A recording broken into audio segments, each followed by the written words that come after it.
Hi, Gordon.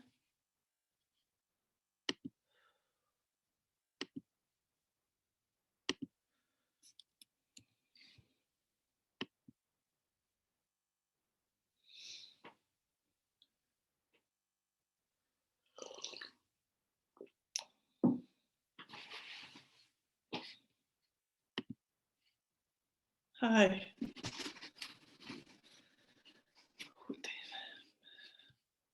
Meryl's here.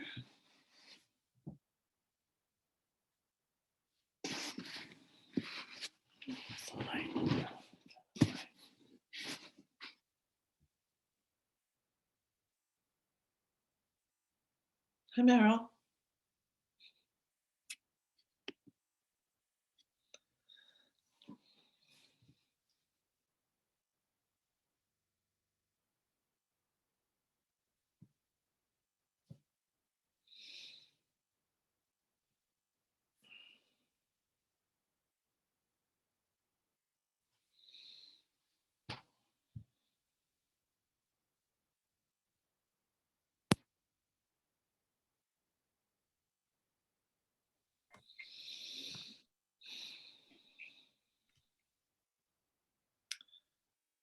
Oh, you know what I can do now is make Gordon the co-host, because that way he can do the screen sharing.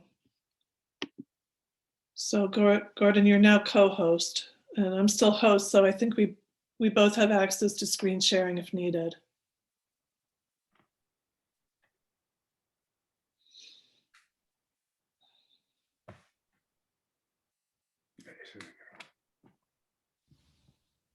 I have a question. I suddenly seem to be David Mead Fox.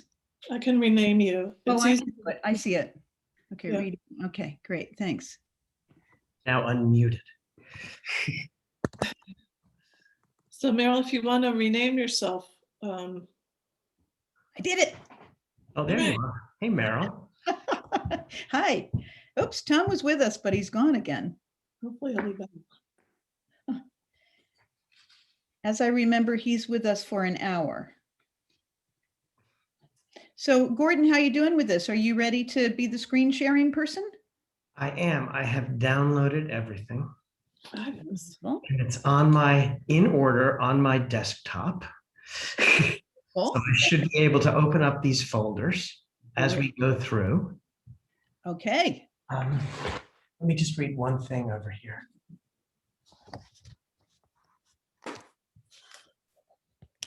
Hi, Tom. Hi, Meryl. Thanks for being here.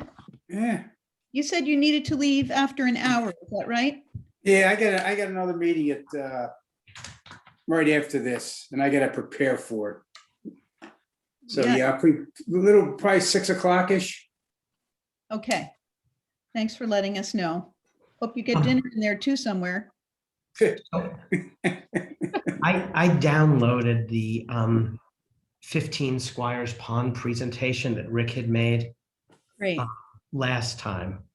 And I also downloaded the opinion that we received. Sarah Korchef's opinion? Sarah's opinion, which sort of mirrored what we were saying anyway, but it's good to have her opinion. Yeah. So in terms of that, which seems to be the most complicated discussion, that's what I've downloaded, basically his prior presentation and the letter from Sarah. Then for the other projects, 206 Holbrook, 20 Village Lane, 15 Howland, and 99 Holbrook, I downloaded sort of whatever everybody sent. Wonderful. And so we're all set with that. 99 Holbrook is across the street from my house and from Trevor Portbrion's house. I don't know if we recuse myself from that because of its proximity. I don't know what the right thing to do is. I, of course, have comments. Usually we haven't done that unless it has an effect on you financially. Am I right about that, Lydia? Yeah. So this has no financial effect. Or financial or familial is the way they usually put it, but you're okay. Yeah. If I you're do. just neighbors, that's not, Yeah. So I I've also prepared some things related to 15 Squires Pond Lane in hopes of shortening the discussion because we've already had one meeting about it. So we can see how it goes. Yeah, I mean, I think that, yeah, I mean, why don't you do the talking on that, Meryl? And I'll pipe in, or anybody else obviously can pipe in as needed. Well, I was planning on just doing a little intro about, you know, what his proposal was and what our mandate is for today. That's perfect. Okay, Oh, there's Carol. great. I see. Oh, and there's Mark. Mark Harmon, I think, for the Holbrook Ave. Yeah. 206. Good evening. Hello, Hello. Mark. And there's Carol. Hey, Carol. And there's Richard Robichaud. Wonderful. It's still 2 minutes of 5, so we have a couple more, you know, easily a couple more minutes.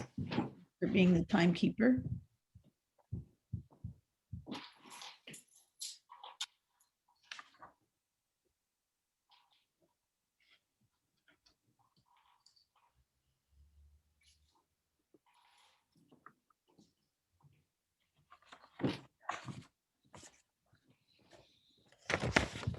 A couple more in the waiting room. I've been all. Good. We've got Rick and Molly. Great. And our secretary, Jim McAuliffe, or acting secretary. Actually, I'm taking notes today. Oh, Okay, you great. are. Yeah. Great. Welcome back, Carol. Hey, Okay. Carol. Are we going to see your face? Yeah, you should. Oh, that's funny. I put it on. It came off. Okay, there you go. Oh, Nice hey, to see you. hey, Luke. Yeah, looks too. Oh, good. There's Luke. And Rick Rivero's here. It's 5 o'clock. Okay. The quorum. So we are the Wellfleet Historical Commission, in case anybody's here by mistake. And I think we should start with introductions. My name is Meryl Mead Fox. I'm the co-chair. Lydia Vivante, the other co-chair. Gordon Kahn, member of the committee. Carol Ubriaco, secretary. Tom Sigia. Treasurer. Luke Manning. Oh, sorry. It's okay. Oh, yeah, treasurer. Yeah. Okay, so that's everybody. And thank all of you who are with us. I want to start just with a little bit of kind of explanation about how we've been doing this. We would appreciate it if everybody who's not presenting would mute themselves. The commission members usually stay unmuted unless we have background noise, so that we can have a discussion among us. But if you aren't presenting, if you could stay muted, that would be great. And let's see, if you want to get our attention, if you could raise your hand using the, it's the reactions right at the bottom. Or you could raise your hand like that. That might be better. Although I'm not sure we can always see everybody. So if you can use the raise hand function, that would be great. All right. And Tom Sigia needs to leave after 1 hour. So if he's gone at 6, you'll understand why. But luckily we have a quorum and it's 6 o'clock, so we can get started. Anything else anybody wants to add about introduction? Perfect. Thank you. Okay, so we're starting with 206 Holbrook Avenue, the door onto the new deck project. And that's Mark Harmon, yes? Hi, everyone. Hi, Mark. Welcome back. Thank you. So I approached Lisa after the last meeting and told her your concerns about the sliding door that we had looked at. And we had come up with a new French door unit that we would like you to take a look. So you, let me just, hold on. I think, oh, are you looking for it? I have it here. This is the French door unit that you're proposing. Yes, Okay. Very nice. And this is the existing condition. that is correct. And this is more of the existing condition where you're showing that removed, and we've already approved a deck for that location. Yes, you have. And this is a rendering that you've done that I believe still shows the sliding door, but you're intending to use the French door instead of the sliding door. That is correct, yes. And once again, the French door that you're planning to use is a wood door. Is it clad or is it painted? It's clad on the outside and will be painted on the inside. And will it have this mutton bar configuration? Yes, it will. I mean, it's at the rear of the house. I certainly prefer a French door in this location as opposed to a sliding door. Does Yes, any- I'm sorry. It is the rear of the house. Mhm. Does anyone have any comments? No, I think it's an improvement, that's for sure. Yeah, Yeah, I think it's an improvement too. yeah, again, this is what we're going to have. And in this location here, we'll have the French door. Mhm. It seems like a good compromise between a full door, French door with typically has divided lights all the way down. This is probably simulated divided lights just at the top. But I think it's a, pretty good compromise considering it's on the back of the building and it's something that could remain or could be changed in the future. It's not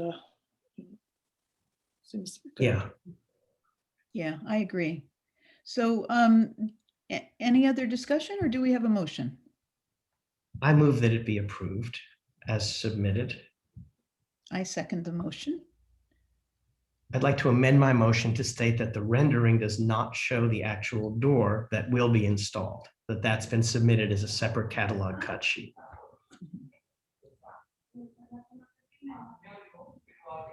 So shall we have a vote? I vote aye. Merrill, Lydia, I. Gordon, I. Carol, I. Tom, I. Luke, aye. okay, thank you very much. Great. Thank you all. Have a good evening. You're welcome. Thank You too. Bye-bye. And then the next item on the agenda is 20 Village Lane. Rob and Roland are one of them here. I think I saw Roland earlier somewhere. Yes, he's here. Roland, can you turn off your mute? I hope you hear me. It looks like he doesn't see it. On mine, it's on my lower left-hand screen, but I have a laptop, Roland. There we go. Got it, great. Hey, Roland, how are you? Good. Hi. Hi. So I'm going to pull up this site plan to start. And perhaps, Roland, you can explain to us. Well, I don't know if any of you have gone by, but this property was let go for a long time, and we had taken down. There was like a cinder block building, and this was totally rotted. The other yellow one that we had taken down, and then I contemplated. We gutted the inside of the old house structure, and then the bottom part where we just were, Gordon, that part, that's sort of a modern, it was like 40, 50 years ago. They put a shed. They kept adding additions. It's like the rambling farmhouse type thing. But The actual old house itself, I mean, because the roof was let go, there's a lot of rotted boards in the roof boards and the, it's just got a really like awful foundation, it's brick and cinder block stuffed in, and it's like a dirt basement mostly. And So what you're proposing is the area that you've highlighted in blue here right, is the portion you're asking to demolish while retaining Yes. the areas that are not colored in, and you've already taken out the Right. yellow Well, ones. this one above here, I know you're controlling the mouse, but Mhm. towards Village Lane, the little white square up here, yeah, right there. That thing is in really bad shape, but right now it has the electric service in it. So Uh-huh. until we figure out what we're gonna do, we wanted to keep that up there just because the cost of moving the service to that post and beam building that's over here would be expensive. This is the post and beam building? And even that building it's not the greatest building in the world. Whoever built it, they did Mhm. it's a weird building, but it has a nice foundation, which is nice. And then to the left of the blue, that's like another shed roof, like addition. And I wanted to try to keep that. It's a modern one, but I wanted to try to keep it at least for now. Maybe I was going to try to put a couple garage doors, one in either end or something, and we could use it just to store supplies in while we figure out exactly what we're going to do here. And Let me move on to some of the photographs. okay.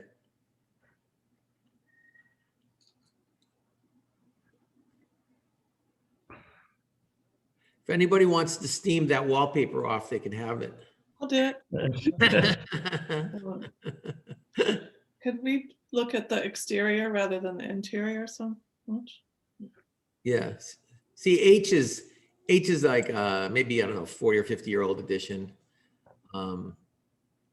G, they did put a new roof on G at one point, but it's maybe, I don't know, it's up in the roof. There's definitely rot. That's H, yeah. So can you review as we go through this, which structures you want to demolish? Is it H that you want to demolish? Yes, that's one of the structures, H. Let me just go back here, I'm sorry. Right, that's what you wanted, right? Yeah, H and G.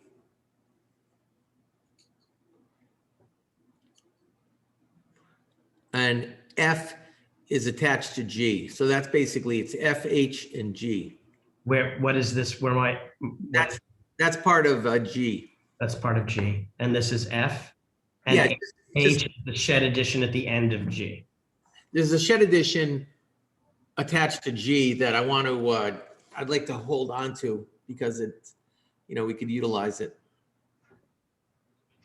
Yeah, so basically, and then you see over here, the building, the electricity is over to the right of F, but we want to hold on to that right now, just because, like I said, the electric service is in there. It's got a nice, good sized service. Mhm. And we'd already taken down, there was a cinder block building here. I think it was Billingsgate Restaurant and yesteryears, I think was in here also. Oh, And yeah. It was an antique shop. And then there was people living inside, but it was pretty disgusting inside the building. And they had a camper outside and they had tons of garbage all over the property. And, it wasn't really, and I don't think they had even paid the landlord rent for a while. It seemed, I guess I heard for years, because she knew her family and it was like a friend. Basically, the lady who owned it had bought it out of foreclosure and then let the the previous owner's daughter, stay there for 20 more years. So that they didn't really have any money. And they had plastic on the roof, like blue tarps and. Yeah. I drove to the site and I looked around, and it certainly is deteriorated. There's no doubt about it. Yeah. I mean, believe me, I looked at it and, it's just in such tough shape. I mean, the bank was in tough shape, but this is really bad. Let me see if I can just pull up this one more photograph here. Just give me a second. I was there this afternoon and took some pictures, and this one I think shows a little bit, maybe a little bit better what the buildings you want to take down, meaning the Yeah. Cape style, and then the L with the three modern the three.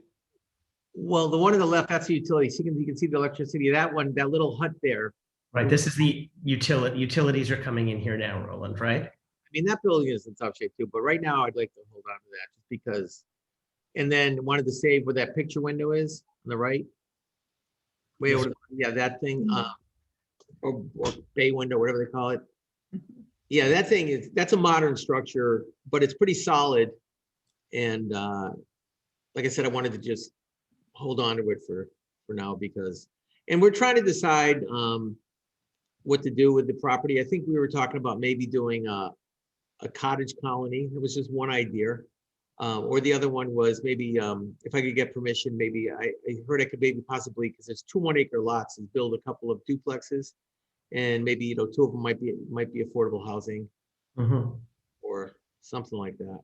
Because basically a lot of people need places for employees. People need places to live. Yeah, There's no doubt about it. there's an enormous need for affordable housing. Yeah. And Yeah. what I'd really like to do is like a 20-story apartment building there. As long as it's all glass, Roland, it's fine with us. Um, Does anybody have any comments or questions? Condition is really tough, that's for sure.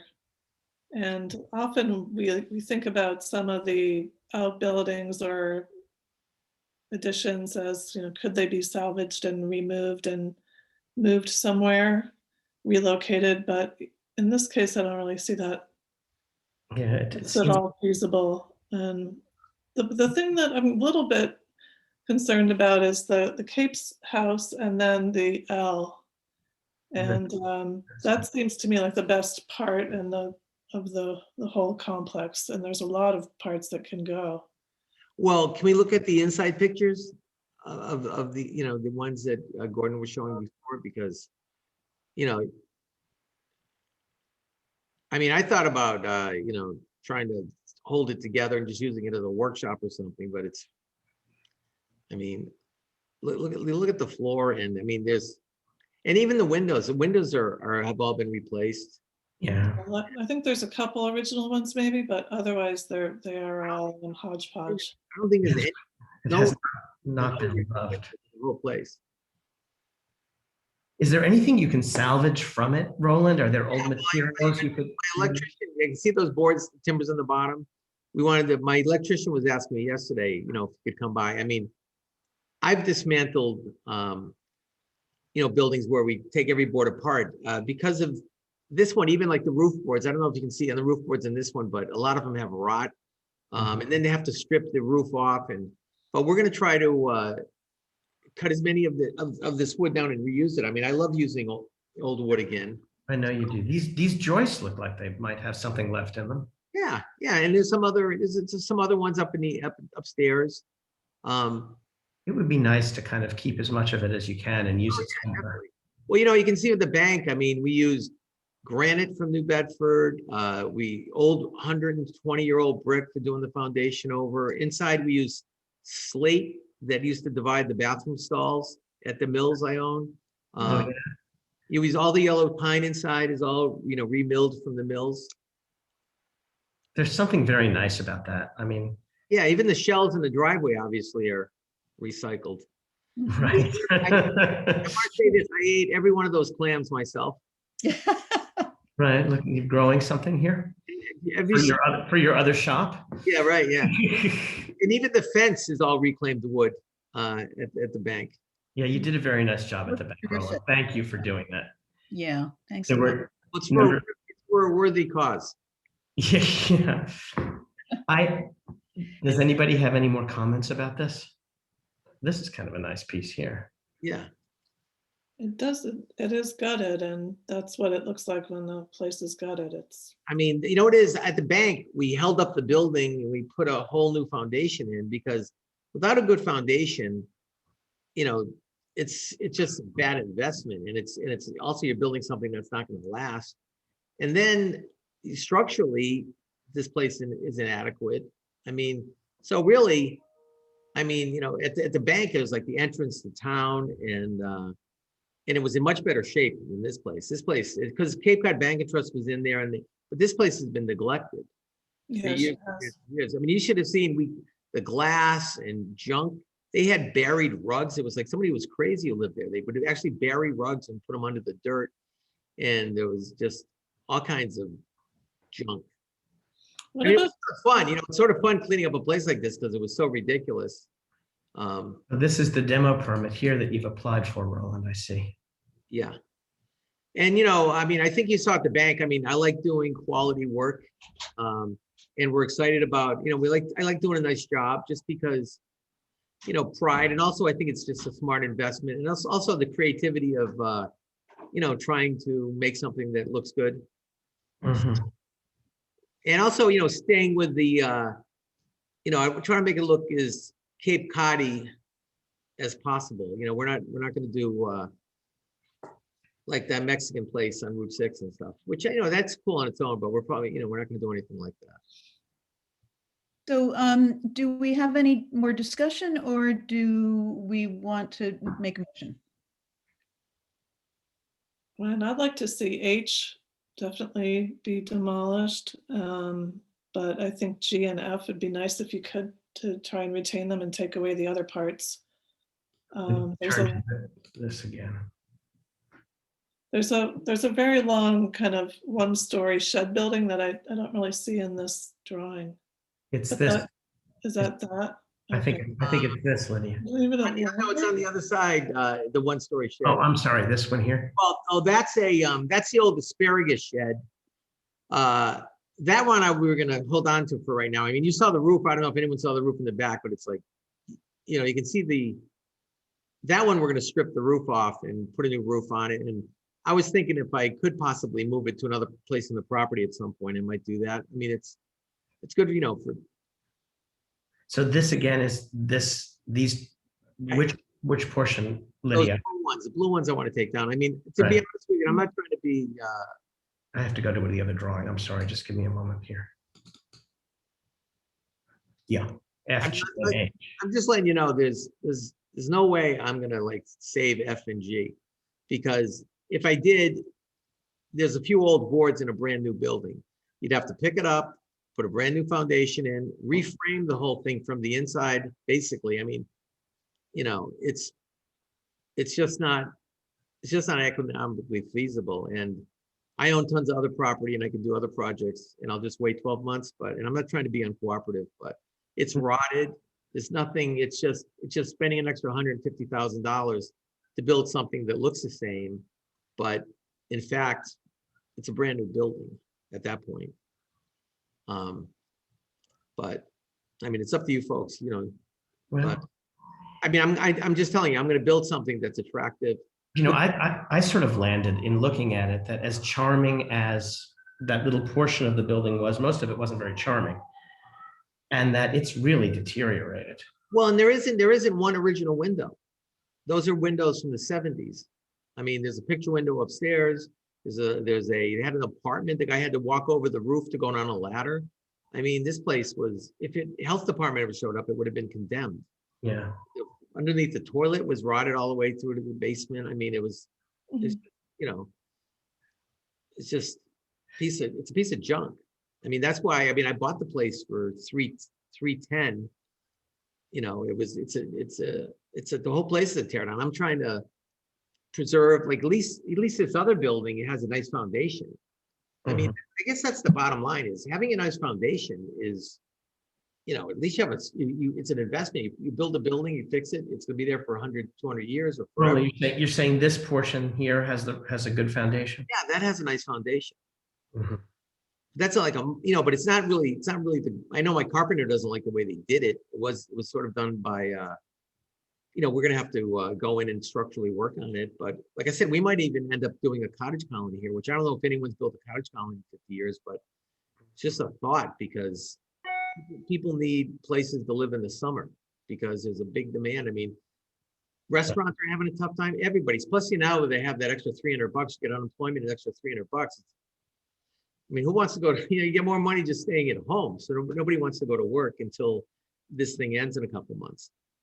And and I understand helping people, but I think they should have had an incentive to get people to go back to work. And now that COVID,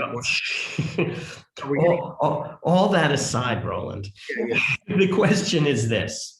What? If you were to, for example, try to maintain the portions that Lydia referred to, when you got finished doing the work to maintain them, how much of it would actually be left and how much of it would have to really just simply be replaced because it's so deteriorated? That's sort of my breaking point. Meaning what? Meaning that if you were to start and you were to preserve F and G, for example, Mhm. which has nice lines, Well, it's a basic. in the end, would there be really anything left of the original structure by the time you replace the windows that have been replaced poorly, the siding is in poor condition, the roof is rotted, the framing is bad? You know, how much of it would really, and you have to jack the thing up to put a new foundation under it, how much would really be left there? That's of the original structure. What I'm saying is, basically, like at the bank, we reframed the whole building from the inside out. We had to put extra framing. We had to jack up the roof because it was sagging. Mhm. We it's like a new building, but it looks exactly, like the old building. Mhm. And this one, I mean, yeah, we could basically, it's like building a brand new building, but there's some old boards in it. And, yeah, could that be done? Sure. I mean, is it, but it's a new building. I mean, this building is in poor shape. It can't support, structurally. I mean, there's old boards, there's notches out of them. A couple of them are eaten by carpenter ants completely. The roof boards are rotted. Mhm. The insulation, you'd have to flush it out so you could spray foam it. The foundation is awful. I mean, look at what we're dealing with there. It's just, and except for a couple of interior doors, everything is all, it's just all, it's like modern. The doors and the windows are modern. There's, I guess I'm wondering, there's so little left on the inside that, and I understand about having a good foundation, and I think we see the floor structure and also the joists, which seem pretty nice, actually. And There's some beautiful boards in there. I mean, yeah, like these 5 boards here, those are nice boards. There's a Mhm. few other nice boards. I mean, I should have taken some more pictures of the inside. I could have showed you some upstairs. Gordon, you the didn't way go, that, but, yeah. it's, Well, also just the floor joists there, those seem like they're well constructed. And those floor joists. no, Yeah, why don't you scroll back down, the outside picture? Scroll down some more, the outside picture, please. I'm getting there. All right, look at the foundation there. It's got to put some some cinder cinder blocks. blocks, yeah. They jammed in, Mm. It's Yeah, just, yeah. it's a mess. It's definitely At bad. the bank, I think at the bank it was one brick was the foundation, one brick on top of another brick. And, so that's why we had to do that over. I mean, we had to pick up the whole thing. Even the old foundation, there's a cinder block. We dug it out. We repointed, we sprayed, Yeah. waterproofed it on the inside and the outside to try to give the building some integrity. So, Yeah, but this is a whole different animal, and Yeah. it's in really bad shape for sure. this one's a piece of junk. Yeah. I'm sorry, but it is. And we gutted it, so we really get a look at The thing is, the details, like if you look here, like whatever original detail had been here is not here anymore. I mean, it just doesn't, Mhm. yeah, there's just not much there. I'm trying to find anything besides some joists, which are quite beautiful, but you could use somewhere else. Yeah, and it's basically rough time. I mean, this doesn't, I'm surprised it's standing up as well as it is, but I mean, Maybe you want to retain what's there, like those joists and parts of it to use in the future. Yeah, well, that's what I was planning on doing. I think I put that in my application. yeah, you did. Yeah, we're- I honestly think that makes the most sense. It's just not, it's been kind of strict, it doesn't have, there's no nice returns. Do you Yeah. notice like at the bank, we have really nice returns and, I tried to get the beefy balusters on the porch outside and put a big chunk of granite in the front and, I mean, this really is just upsetting right here to look at this photograph, sort of what's happened to it. yeah, there's no nice returns. It's nothing. I'm sure once it was lovely. Not that long ago, it wasn't so bad. Well, look at those windows. I see the door. Those are modern windows. Yeah. Yeah, Modern door. that's not good. And this is not, none of this is. Mhm. There's nothing special about it. It's not like something really, Except that it's from the 1850s. That's the only thing. That's, Yeah. I mean, there's some older wood and like I said, I like saving wood and reusing it. I guess what's left from the 1850s is some of the original framing inside. I would like to try and keep that. I mean, I just think it's part of what we do, but that's me. Yeah. Well, Lydia, like I pointed out, at the bank, I use tons of, we reuse wood and brick and granite. I mean, some of it's old here, but it's all been It's sort of top on together. the old building and, I don't know. It's just a mess. So I mean, does that's- anybody else want to weigh in about this? I wonder if we could just have a quick go round of commission members. So it doesn't seem to me to be architecturally significant. And as you say, that there are not too many details that could be preserved. I'd like to see as many of the 1850 timbers reused in the building again. But I don't look at the rest of it as being terribly salvageable. Mhm. It has changed so much over the years. We can't really see the Cape style house you can make out from the other side of the building, like the non-Village Lane side. You can make it out pretty well. But in other parts, it's changed so much. And Yeah. Yeah, I tend to agree with Carol. It feels like there's not enough there to salvage. Yeah. But I do think it would be great to salvage the old wood.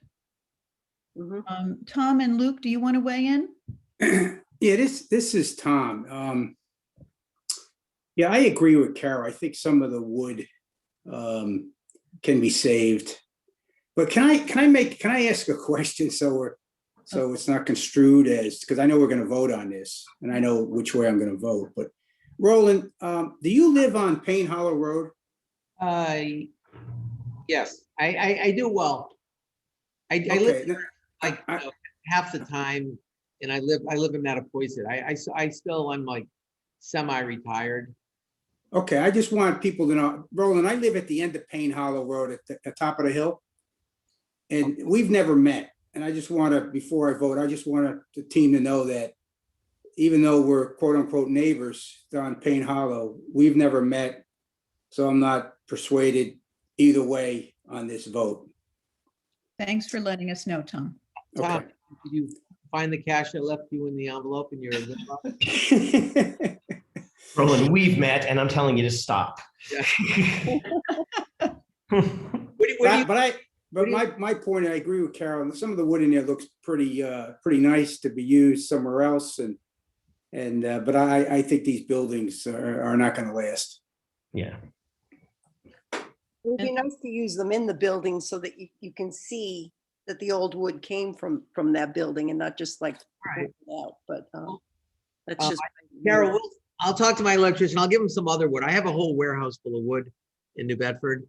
So we'll save as much as we can and we'll incorporate it into whatever structures we end up building there. Because I mean, I love that stuff anyway. It has more character and it's fun. it'll last longer if it's. Yeah.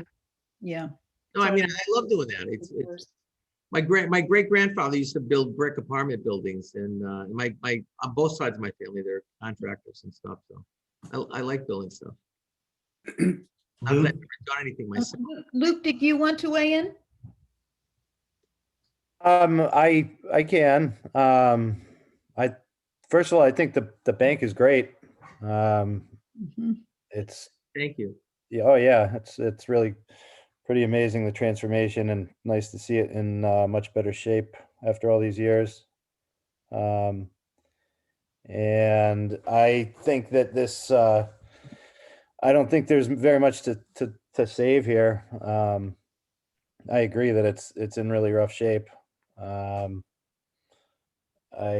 wouldn't want to have to try to save it, if you know, if it was my project. And I think that it's not really a gem of a piece of architecture, even though it's technically an 18 something, 50, yeah. 1850 structure.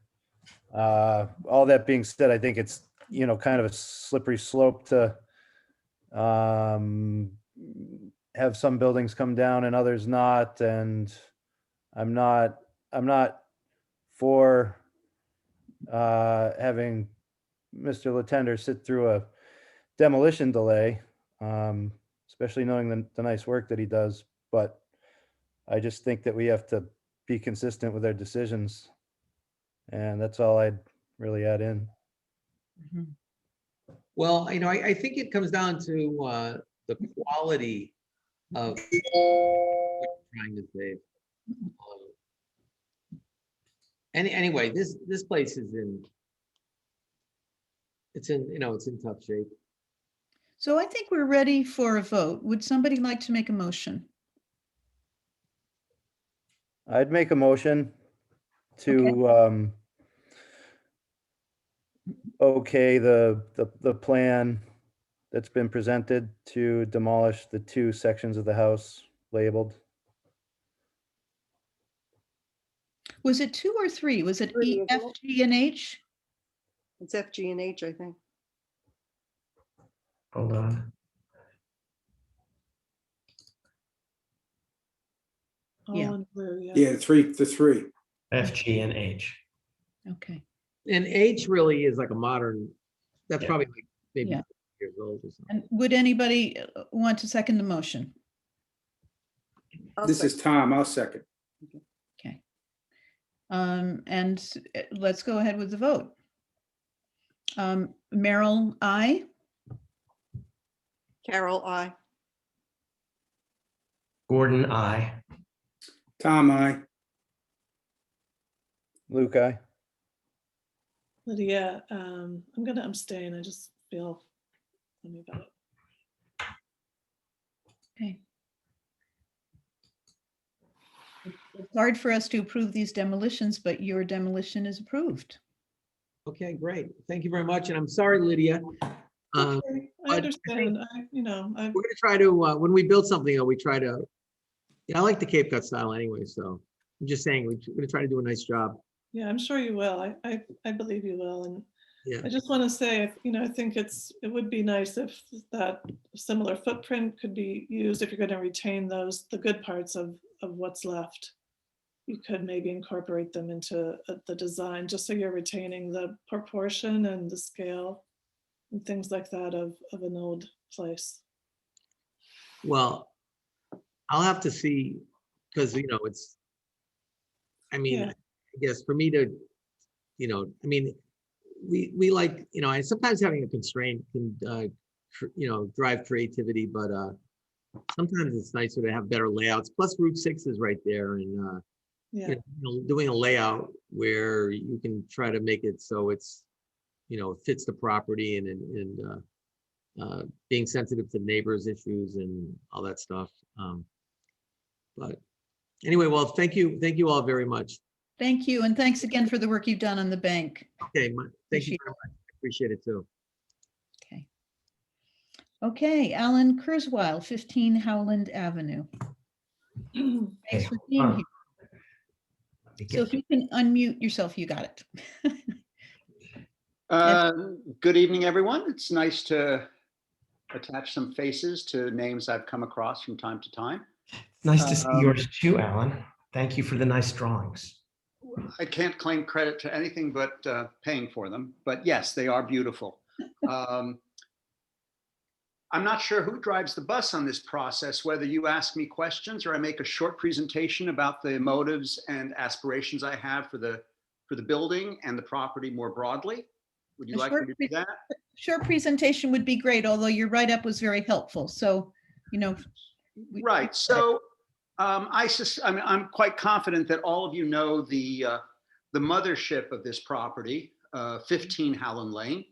It was, it was Lydia Newcomb's house when I was a kid, I believe. Exactly. And in fact, our family bought the house from the estate of Lydia Newcomb. Mhm. And that was back in 1980. And I've been leading the charge, not since then, but certainly for the last 25 years to preserve the house, and to that end have basically done no modifications except to sort of resurrect some of the details that were hidden under paint and all that. And you can see, if you take a look, you can certainly see that from the outside. On the property is the building, the accessory building under review today, and that's 15A Howland Lane.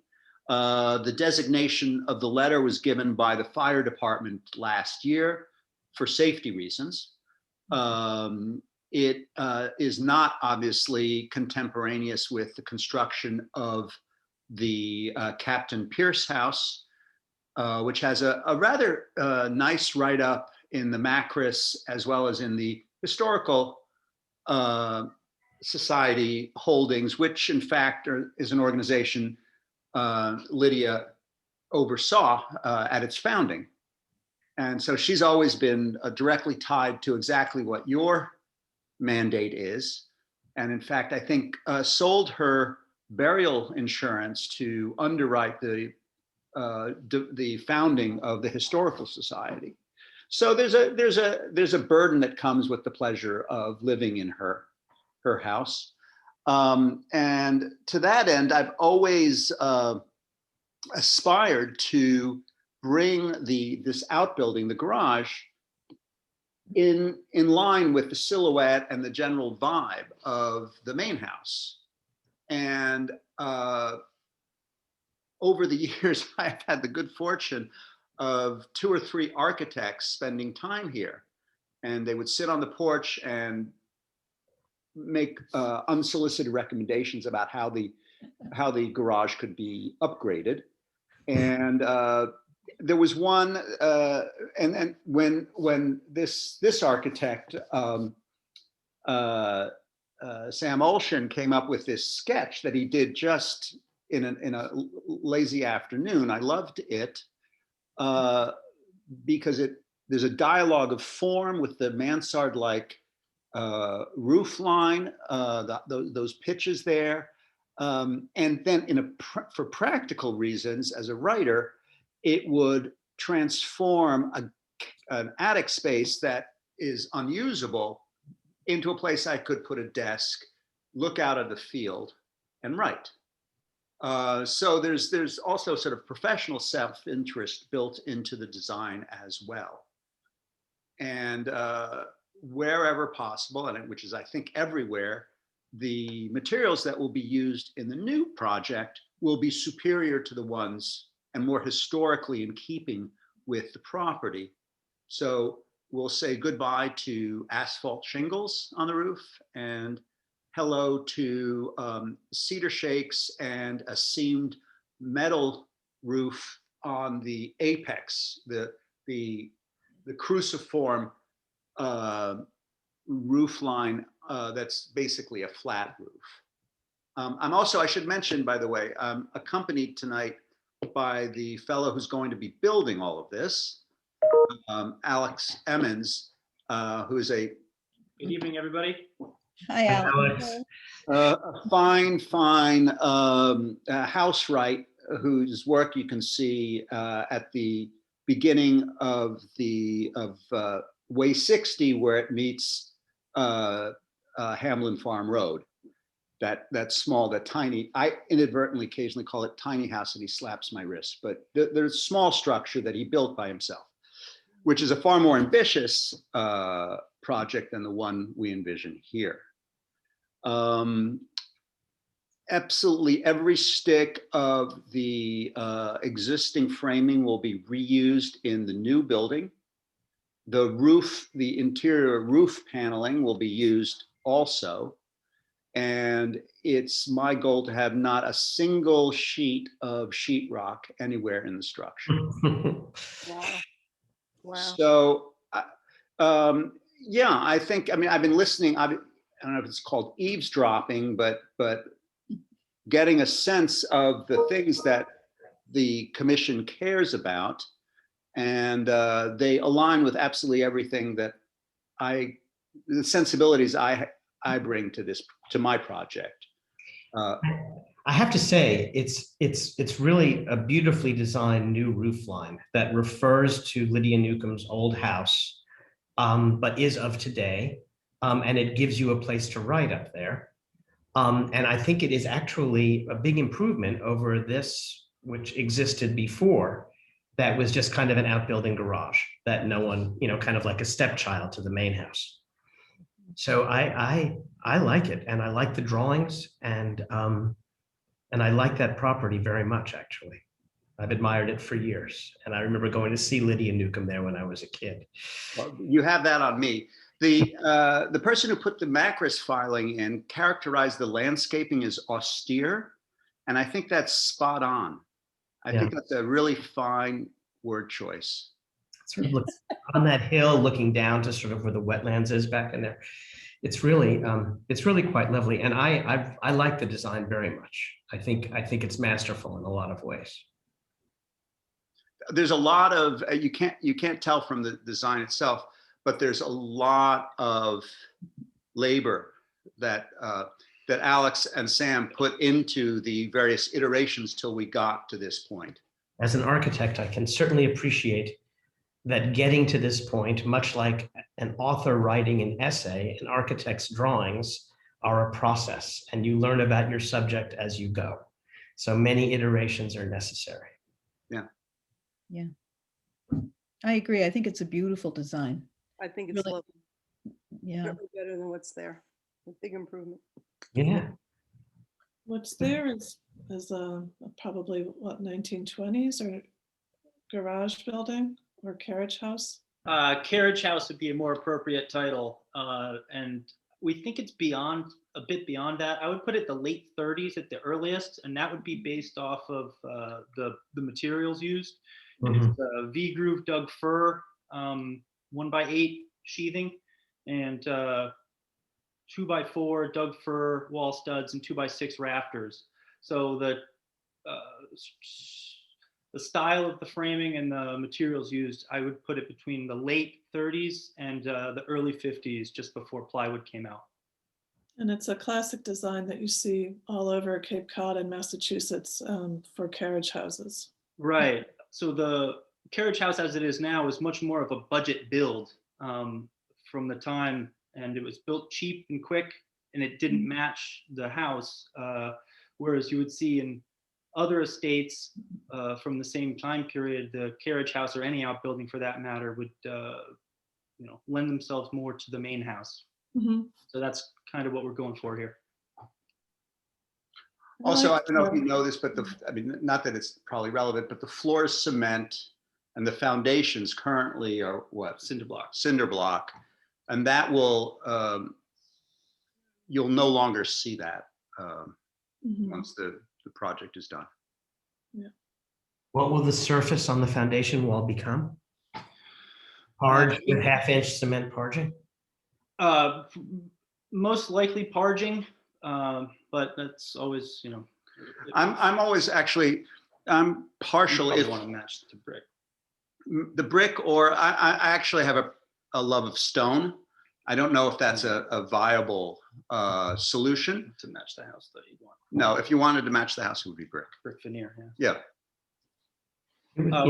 We're underpinning the existing foundation, and then we'll also be insulating from the exterior. And so if there were to, it would either be parging or some sort of veneer over that. And to match the house, it would most likely be a brick veneer. Mm-hmm. One thing I would say if it does go forward is to take a lot of pictures to Hmm. document the original building on the inside and the outside. It's, to me, I mean, I personally really like it the way it is, but I can see that, you have to grow and make changes and things like that to properties. I would have more assumed, like, tried to add on to something rather than mess with that little structure, but probably in the minority here. But I think one thing that's done, especially in historic properties, is when there's a demolition, they do make an effort to document the building with photographs. And we have ones from, just one from the outside, but I don't know what it's like on the inside. I come from a family of archivists, many historians and scholars, and my work as a writer is also very devoted to documentation and to craftsmanship. So that only is not a problem. That's Mhm. the essence of my journey through whatever projects I pursue. Yeah. Even though it was built cheaply when it was built, there is a very elegant nature to the framing that we do want to preserve. So it's not going to be haphazardly thrown together. And this is something that I worked with the architect somewhat painstakingly on to make sure that it's going to look as if it was built. Not addition, but the renovation will look as if it were built when it was built. So the rafters will be lining up with the wall studs as they are now. And we actually plan on, I'm going to save every stick from that building meticulously. And I'll actually be sourcing more materials from the same vintage so that it's as appropriate as possible. I want it to look like it was built as if it was built in the 40s. And, We should also point out, I don't know if it's obvious from well, it probably isn't obvious from the plans, but the interior of the building has this beautiful skeleton of Doug fir, both in its paneling and in the studs, and it's exposed. And the premise, the sort of precondition of the project was that that material, that exposed skeleton would be preserved. So none of that will be covered up. So are you demolishing parts of this building, or are you building up from what is there? the roof will be removed. So I don't know how familiar you are with modern construction, which this building is modern construction. That is to say, walls framed on the flat and then stood up, and then the roof built up on top of it. So everything above the top plates, and Luke would be able to understand and maybe explain a little bit better what I'm talking about. Everything over the top plates will be meticulously deconstructed, and then the new roof will be added to the existing framing with just a few additions to the existing wall framing. There's some steel posts and I don't know, most of those things are going to be, yeah, there's a couple steel posts and there's a couple steel trusses. That's a picture of, well, they're not trusses, the brackets that create trusses. And then any modern building materials are going to be on the exterior, sort of hidden between the facade and the original sheathing. Okay. I'm trying to understand this window, but I think I understand it now looking at this sketch here. Yeah, so it's a double hung. It's just two thirds and one. Right. So it's not 50-50. So you get that nice tall, lean proportion of the light cuts, which I. Right. Yeah, originally the architect wanted casements, but This is better. I pushed back on the casements. I was, because I wanted the vista from the walk along Chequesset Neck to have a window treatment at top and bottom that matched, that were in form similar to each other. Well, if the proportion of the light cut down here, the width and its height, is not dissimilar to what you've repeated here, and by having this divided into 3 panels, you're able to achieve that vertical orientation of the light cuts, which remembers this. Right. I couldn't have said it as eloquently as you, but what he said. Yeah. I think it's also, There are ingenious characteristics to the way this is designed, I think. I think it's well done. and we'll also, it's probably important to note that we are keeping the original windows on the first floor. Don't have any plans on changing them. We will remove them for the construction and then reinstall them in place. The French door is not changing, although it probably will be removed and then reinstalled. And likewise with the carriage doors on the front, they will be removed, most likely refurbished and then reinstalled. By the way, the carriage doors are one of my favorite aspects of the I was building. about to say they're lovely. They're I beautiful. love those doors. Yeah. Yeah. Well, I really appreciate the idea that a historic house changes as its use changes, and that the need for a writing space, a space to create art, leads to the need to make a sensitive modification to an existing historic structure. Mhm. Yeah. And I really appreciate your intention to use so much of the original structure and then your creativity about finding a solution for doing that and building up. Yeah.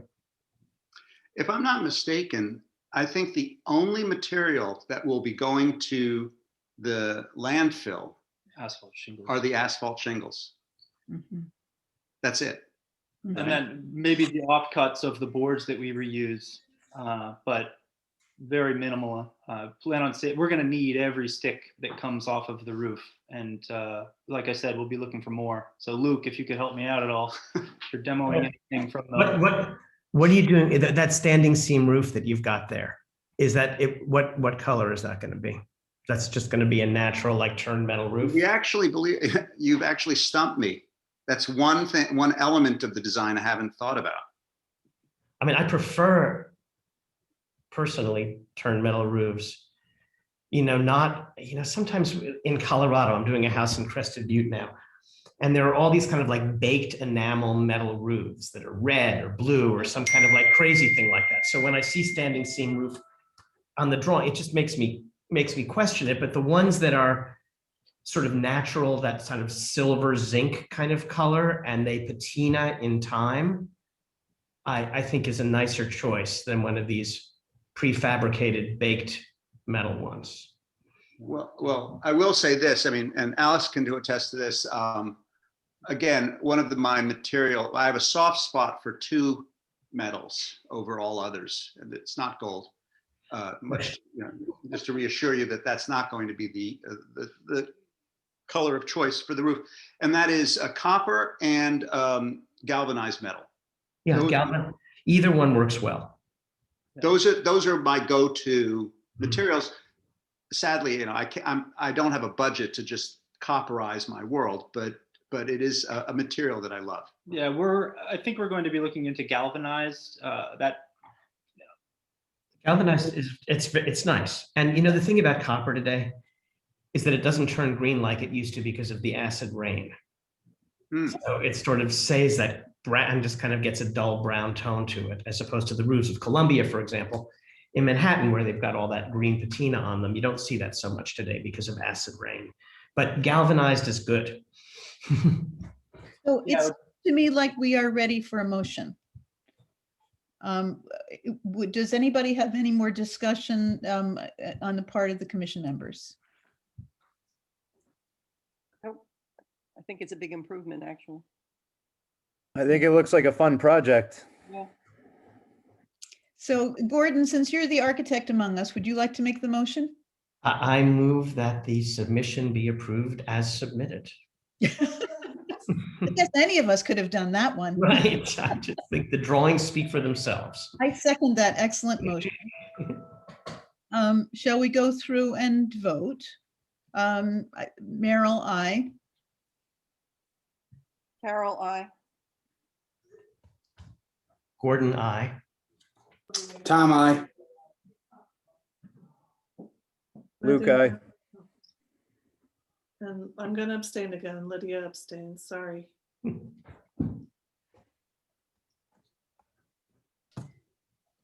Okay, congratulations. We look forward to seeing it. Thank you very much for putting in the time to review the project and for your recommendations. I appreciate it. Yeah. Thank you. And thank you Thank for the you. hard work that went into creating this. Okay, to be continued. And I will be documenting everything. Wonderful. Okay, and now we're going to be talking about 99 Holbrook Avenue. And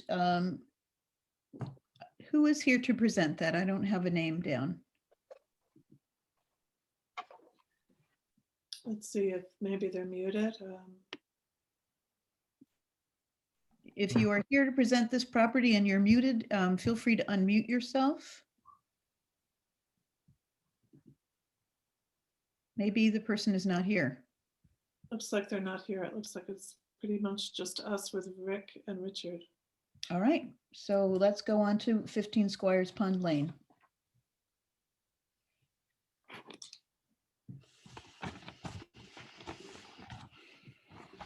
Good evening, honorable chairs, commission and staff. I appreciate you being on with you again this evening and certainly look forward to a good productive meeting. Good. Thank you for being here. Our pleasure. If it's okay with you, Rick, I'd like to just kind of start with a little introduction about this just to help us move forward efficiently. I assume that since you have presented before us before, that there probably isn't a lot to add, but would you like to do a 5-minute presentation, or shall I go ahead and do a little intro and then?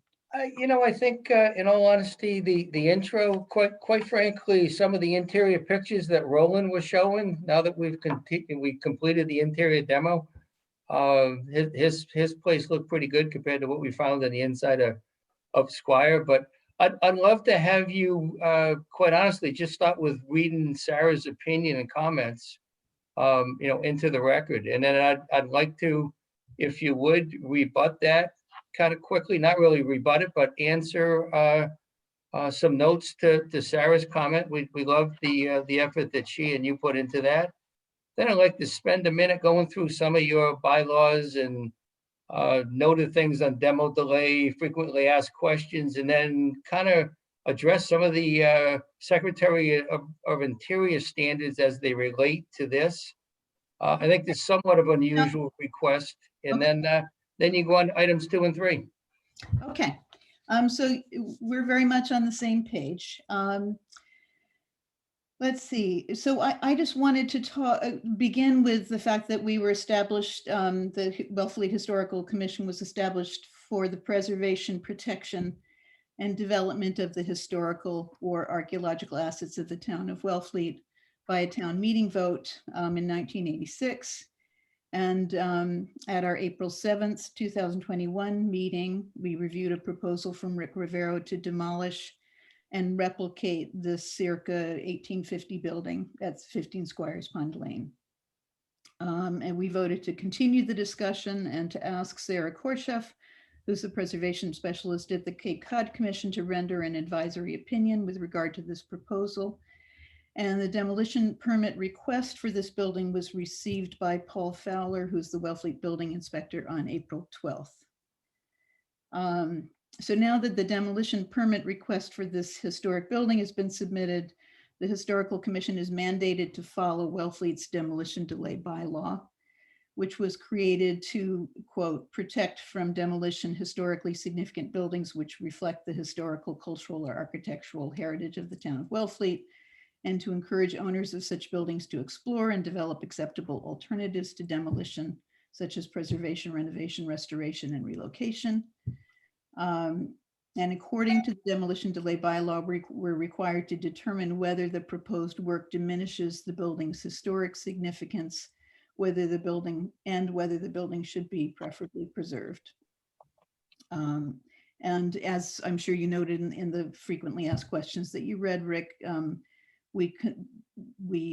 as we make the determination, we consider the amount of demolition and the loss of historic material in the proposed plans, and the historic property inventory form, the Form B, Sarah Korcheff's advisory opinion, and other relevant information.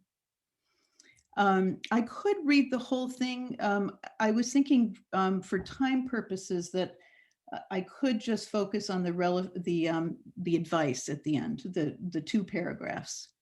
I totally concur, Meryl. The last 2 paragraphs are really, she has a great intro, but the last 2 paragraphs are truly the meat and potatoes of her notes.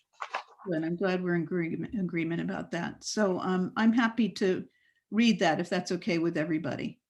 Can you all see it on my screen now, I hope? Yeah. So demolishing and rebuilding the structure in the same form would mean losing all of the original structural frame and materials that can reveal this building's history. A replicated building would not have the same historic significance, and it may have other differences too, because it may not be possible to replicate the dimensions of the existing building and still meet current building code requirements for ceiling height, insulation, and egress in new construction.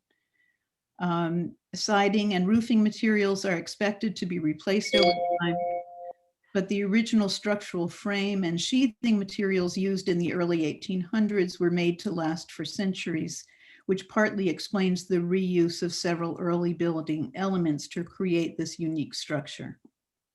The building's evolution makes an interesting story, and it would be far preferable to preserve the significant portions of the building and continue its evolution rather than to lose all of the original building elements and replace them with new materials. I encourage you to examine the building's structural frame in an effort to better understand its age, and then to work with the applicant to retain the oldest and most unique portions of the structure and marry them with areas of new construction. And then one sec, I just had a little bit more.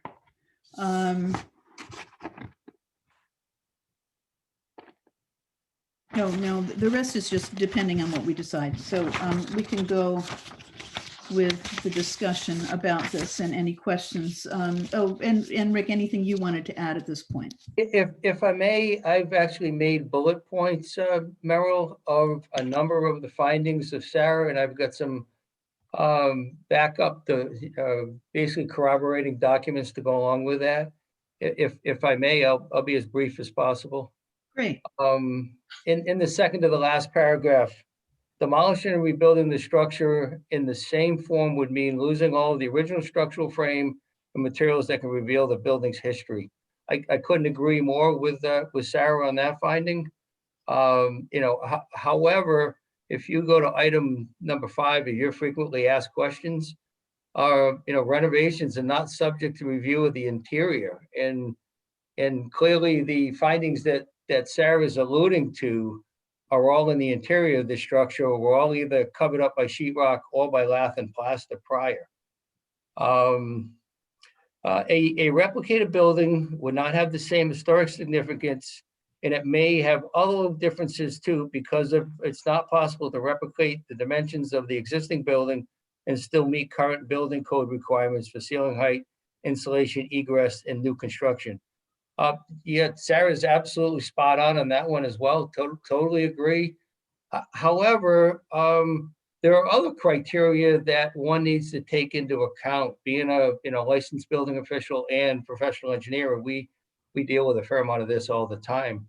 Current code requirements, as Luke would allude to, or Gordon will allude to, the 2 key criteria in which we need to follow when I put a set of plans back together to either rebuild this or build new is the current IRC, International Residential Code, with the CMR's amendments, which is the Commonwealth of Massachusetts requirement amendments. Most notably, item Appendix J of the IRC goes into a copious detail about existing buildings and structures.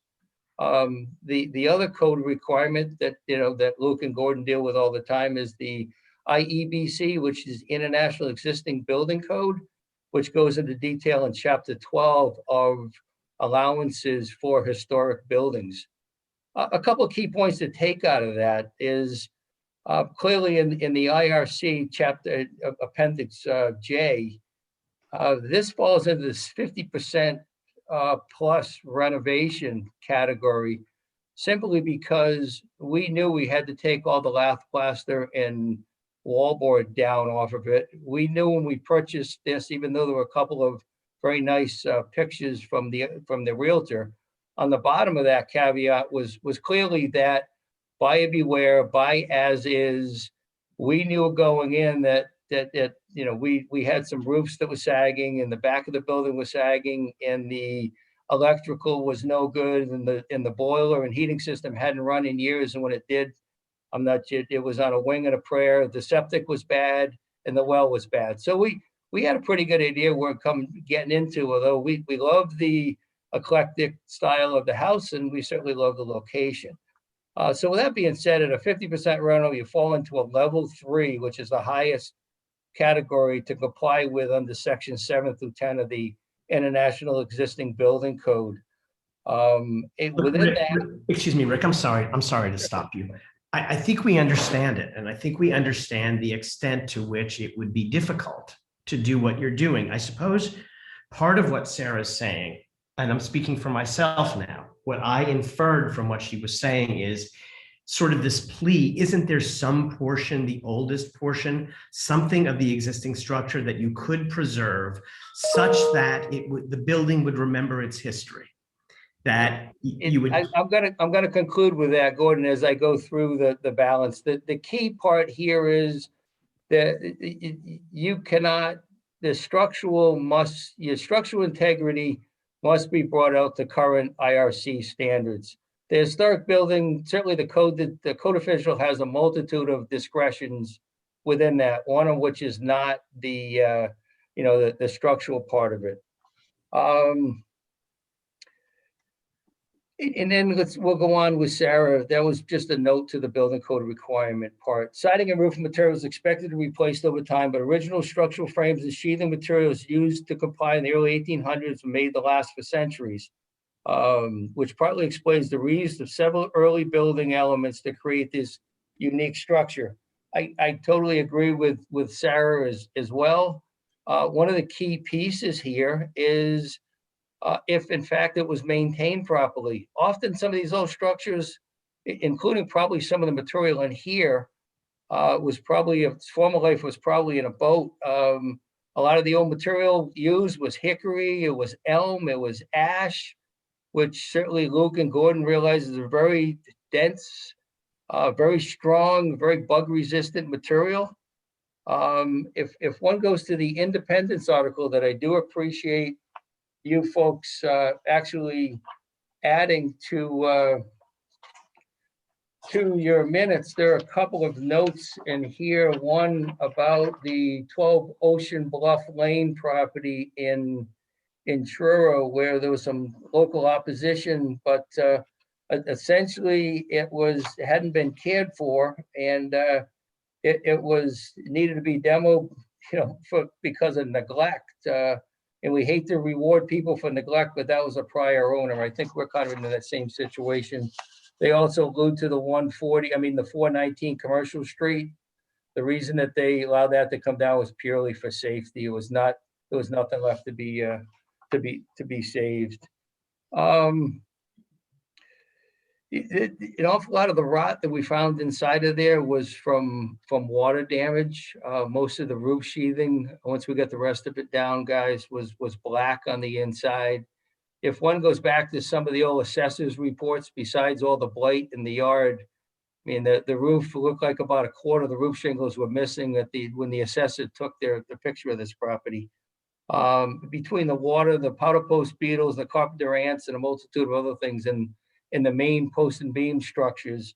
And then if you further examine this and trying to save some of it, which I'll conclude with. A lot of it was quite honestly cut up to fur back down to level the ceilings, to be jacked up and cut back out on the outside beams because of rot. And it wasn't always necessarily done by the finest craftsmen. Let's just put it that way.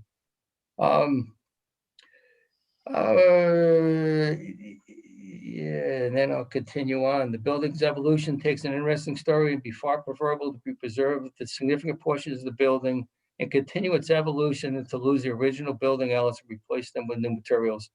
I encourage you to examine the building's structural frame in an effort to better understand the age, and then work with the applicant to retain the old smoky knee portions of the structure and marry them with new construction.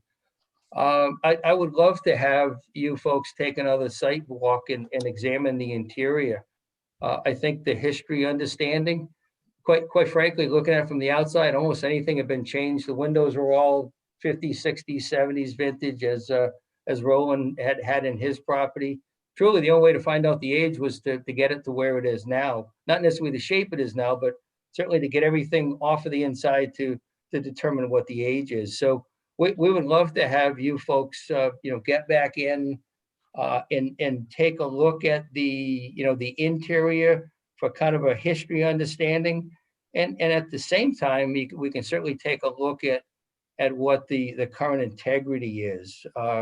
Our intent from day one was to try to salvage as much of this as we certainly could. The structural members are, there's not one structural member in here, unfortunately, that's complete enough to be saved for quote unquote structural purposes and to comply with even the minimalist of code in which we need to comply with. If I may, I'd love to all of us, examine the structure, understand the age, realize the condition, realize why it's in the condition it is this way. Certainly nothing of our accord.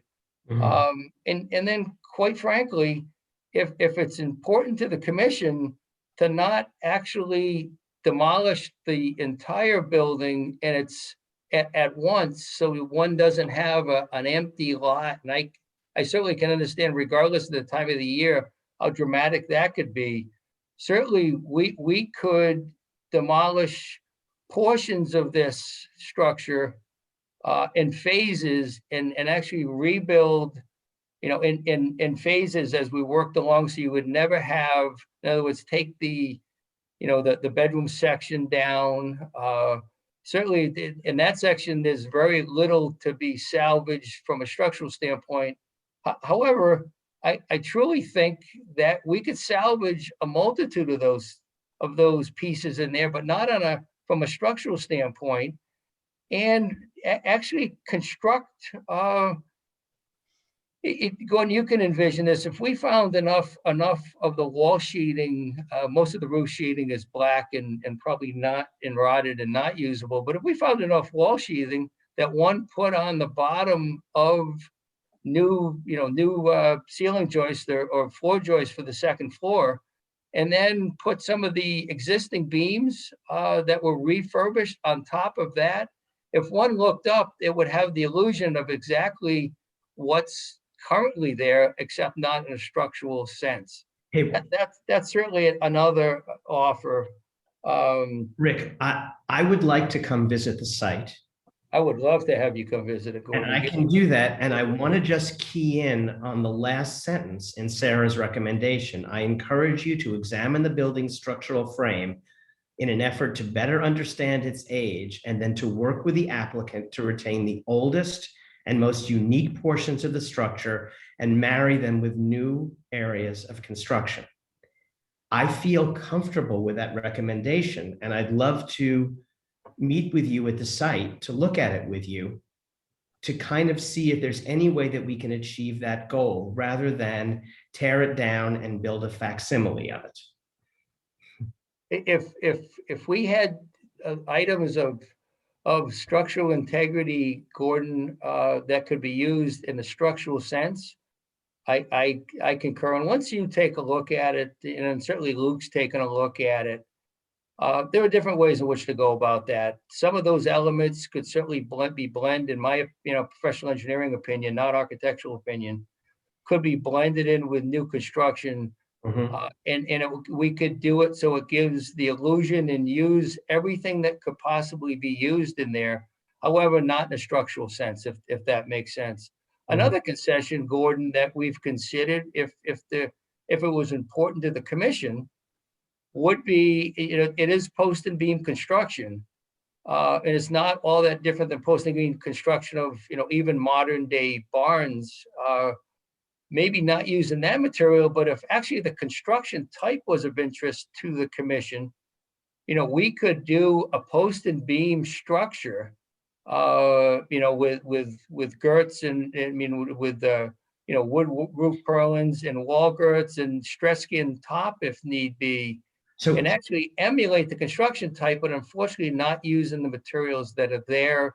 And it would put us in almost the same situation as taking a lot of it down and building new. Rick, I really appreciate everything you're saying. I just want to get back to the principle about which I think Sarah is speaking, which is that houses change over time and they evolve as people's needs evolve. And that's a perfectly acceptable thing.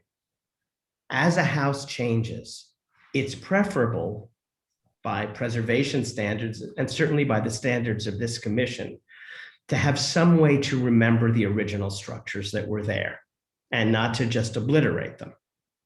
And so I am offering to meet with you at the site, to take a look at it with you, to see if there's something that can be remembered and married to new construction. And I feel comfortable, Gordon, that we could certainly do that. I'd be very, very pleased to do that. I think we've already discussed our desires to, if the structure was good, other than new windows, shakes in a roof, we're planning on emulating everything on the outside anyway. I'm not so much talking now about emulating and attempting to replicate what's there. I'm talking about the notion that houses evolve over time. And if there's a portion, if it's the eldest portion or not, that can be preserved in some way and married to new construction that doesn't necessarily attempt to replicate the massing of the house that's there now.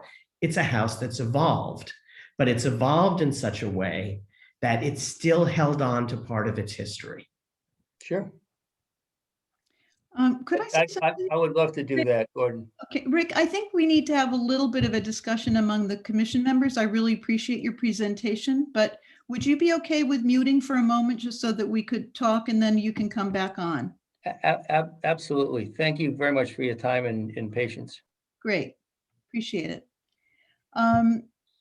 So I guess I'm thinking about the fact that our role as the Historical Commission is to gather information. Oh, is he gone? He just stepped away, I think. I was hoping he would be here for our discussion. Oh, yeah. So, well, I'm not sure what to say because I think he needs to be here for the discussion. Maybe he didn't understand. Maybe he can hear us, but he's. Oh, he's coming back. Okay, good. Okay. I'm thinking that at this point, it might be good for us to go through just how everybody is seeing this at this point. But I'd like to do it in his presence. I can phone him to see if he'll get back to the. I think a gentleman from his office walked by and put up his finger for a minute, Yeah. Oh, indicating that he'll come back, I think. How's my screen sharing going, guys? excellent. Oh my gosh. Excellent job. Thank you. Okay. Relaxed. It's way better than when I was doing it. Yeah. You know, I do it all the time these days for client presentations, so I just sort of got used to it. Hey, Rick. I'm glad that you're back. We wanted you to hear our discussion. So, Rick, I wanted to clarify that our role really as the Historical Commission is to gather information on the history of buildings in the community and to do everything we can to preserve and protect those buildings. And of course, it's important that historic buildings be structurally sound, but we aren't structural engineers. And I gather are you a structural engineer? I am. So undergrad mechanical and grad structural with multiple stamps and a funny story, but a licensed building inspector as well, although I've only helped communities out in that, never really made a living doing it. Okay. Although, if I may, Meryl, Can my I finish what I'm saying? I really would like it if you could be muted for this part of the discussion. Of course, we can't count on the opinion of owners of buildings for their opinion on whether buildings are structurally sound. And so I have a concern about this part. I think it is very important that it be structurally sound, but we can't just rely on your opinion about that. So part of what I'm wondering about as a commission is whether perhaps we need to think about having an independent structural engineer make a determination about whether a rehabilitation to reinforce the structure is viable. And I actually did some research. I spoke to a couple of structural engineers locally to see about what's possible along those lines. And I could tell the rest of you about what I found out, but I'm curious about other people's perspectives on this right now. I think it's good to have an independent, some independent advice, just the same way that we asked for Sarah's contribution. Maybe someone who's well-versed in preservation, a structural engineer who's well-versed in historic preservation to take a look at it. And I really liked what Gordon said also about just reiterating, focusing on ways to make it work, the old or the new. Yeah, I really like that idea. I also think, Lydia, beyond that which you just said, and Meryl, that which you said, but alluding to something that Rick had brought up earlier, a structural engineer's determination of how sound the structure is and what it would take to rehabilitate it. If the cost of doing that and the value of the house exceeds more than 50% or 70%, there are various ways to interpret what that code means, and the whole building has to be brought up to code, then the whole thing changes anyway, because we start to wind up with higher ceilings, we have to address egress issues, staircases have to be changed. I mean, there are codes that come in that sadly dictate the way the building looks, and it's not going to look like it does now. So I think that getting the structural engineering evaluation and then understanding the extent of the work that would be required should it be undertaken, and checking with Paul to see if that would trigger us having to comply with today's codes is another level of that consideration. And just as Lydia said, thank you for agreeing with me, because I do believe that houses change, and there are Department of Interior's guidelines for how you can add to a historic house.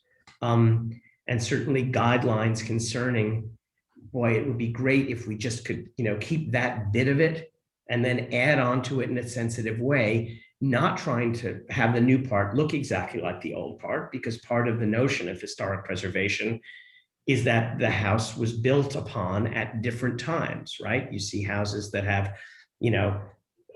8/8 windows in the front, and then you have 2/2 windows in the back because someone during the Victorian era added on to a house that was built much earlier.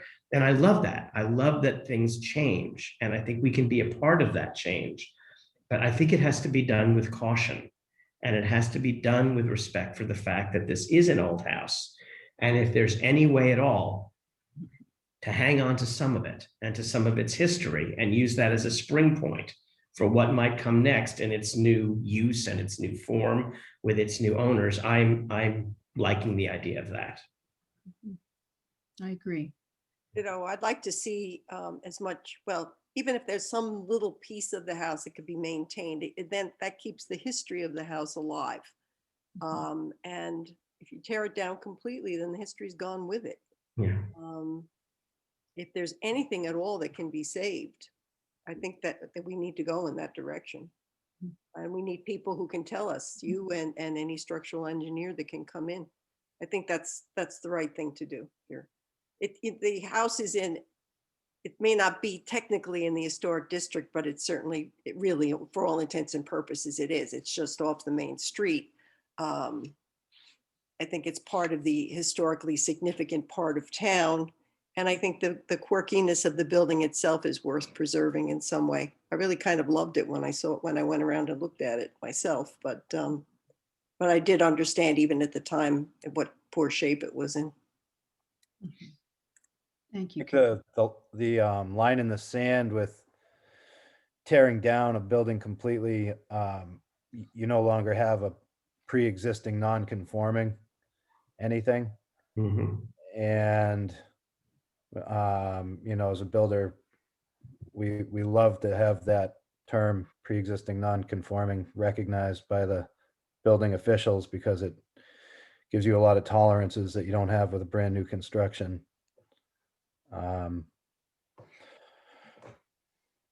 And you can pretty much keep the same dimensions and, you know, even a non-conforming staircase or, you know, it gives you a lot of tolerances.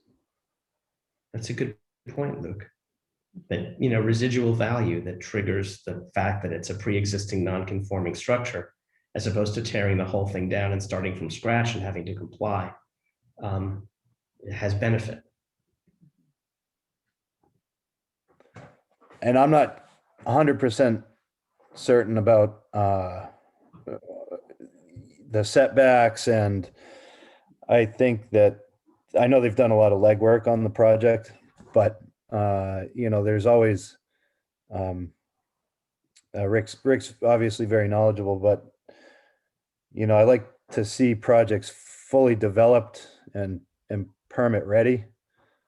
Even if the building was going to come down, you know, there's some cases where somebody may not have thought of everything, and I'd also hate to see a building come down and then see somebody get hemmed up somewhere else down the line and have something not be able to be permitted due to setbacks or a septic issue or a volume issue. And I believe Rick's looked into a lot of that already, but it's something else to consider when you're taking the first step, looking to take down a building. Something else could hit you later on if you're not 100% permit ready and know that you can execute what you're planning. So it's another reason that some of the lots in town are funny. Some places you can't really shoehorn a septic system in place anymore without at least entertaining the idea of a variance, or who you may end up sitting in front of asking for permission for what.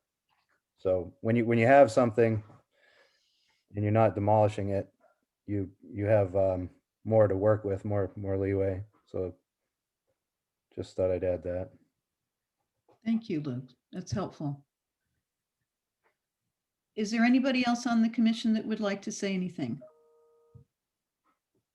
Well, I would just say that the structure was described as being in poor condition on Form B. So I think an assessment of the feasibility and reasonableness of preservation is a step to take.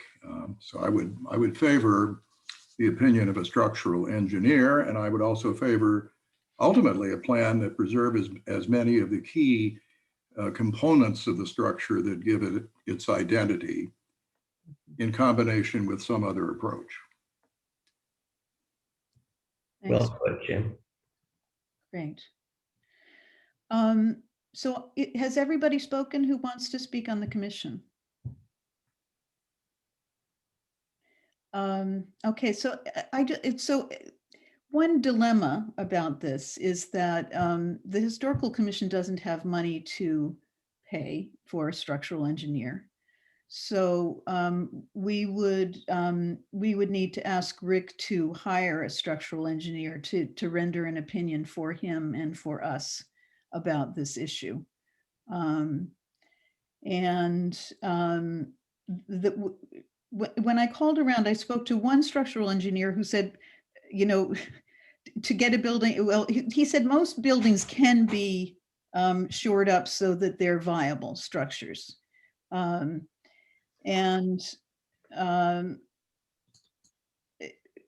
it's just one thing that I'm keeping in mind, that, you know, but of course we don't really know entirely how far gone this is, and clearly there are problems.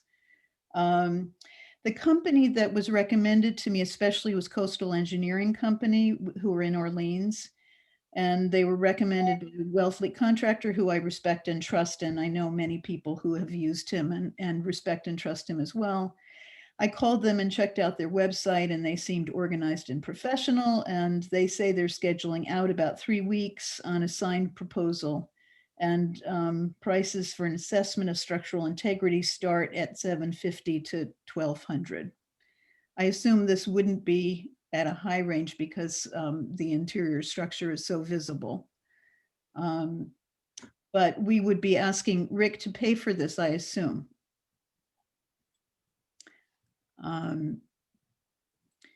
So does anybody else on the commission have an opinion about that, or should we ask Rick to turn his mic back on and talk about this option?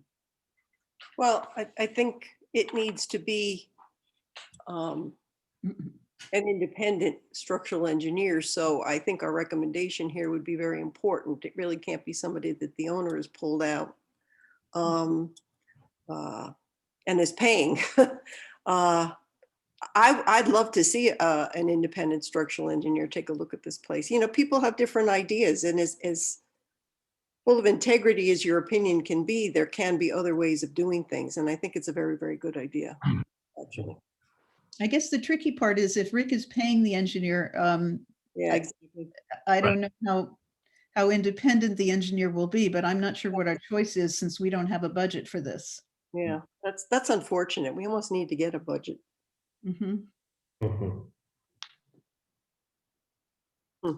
I suppose the requirement could be that Rick is paying for the engineer, but that we talk to the engineer about what we need to know.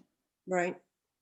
And that be part of hiring the engineer. And that you selected the engineer, I think, keeps it a little bit more independent. And Sorry? Paul has already said that he won't render an opinion, right? The building inspector? Yes.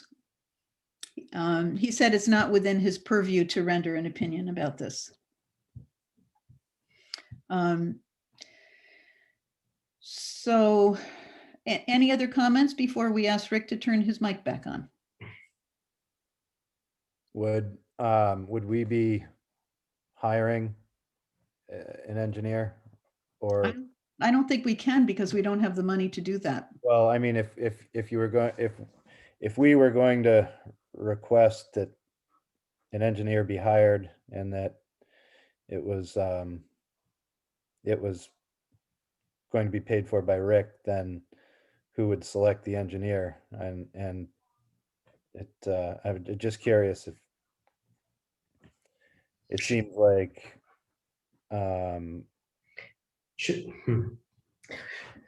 we require or request that Rick come up with a proposal that preserves a significant portion or an element of the existing building and then marries new construction to it? Based on his knowledge of structural engineering, you mean? Well, I think that as an architect, the truth is sort of anything can be saved, right? You jack it up, you put a new foundation in, you put new framing in. It's just about money. I mean, house lifters will lift any structure. There's nothing. Right. There's nothing that they'll tell you is too far gone to lift. They want. Exactly. They'll get $5,000 a day, and they'll lift anything. And if it tells you that it can't be lifted, they haven't had many conversations with house lifting companies, and it's a business, and that's what they do. I mean, I think that, you know, certainly portions of it could be preserved and added onto it, following sort of the Department of Interior's guidelines for historic preservation. It's about money. I mean, that's what it's about. I think if you tried to preserve the whole thing, then I suspect you'd run into that threshold that Rick alluded to, which is that if you're modifying more than a certain amount of the building, you have to comply with current code. But I think that you could kind of creatively make a design that keeps part of it and adds on to it. Mhm. So my Um, understanding would be that if you could preserve slightly over 50% of the building, you would be okay with, you can manage with that. Yeah, well,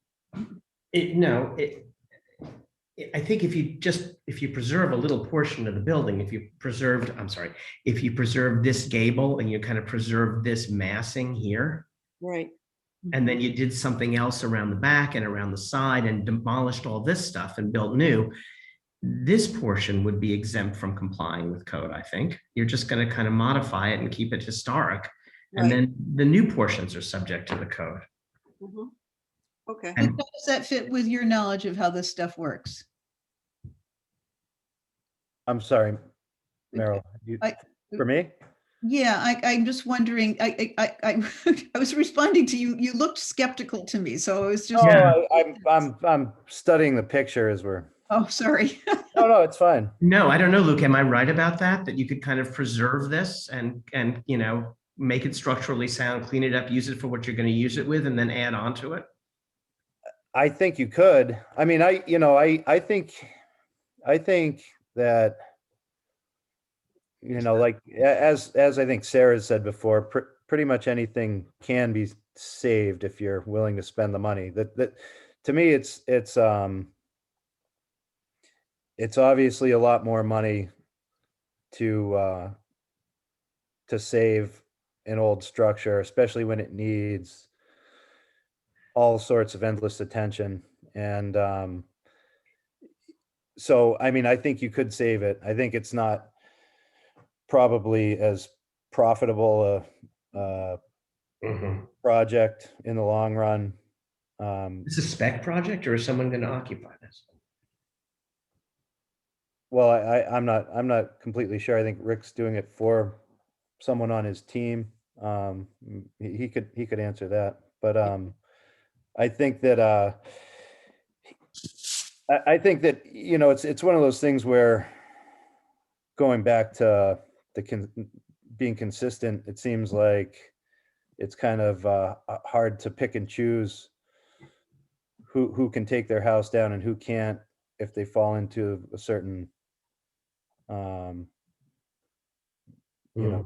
set of guidelines, being downtown, being in the historic district of a certain age. So it's kind of like, if you, sometimes I wish people were made aware when they were purchasing a property. I mean, if you buy a piece of conservation land, you're made aware at the closing. If you have a runoff pipe from the town or state, they make you aware of it.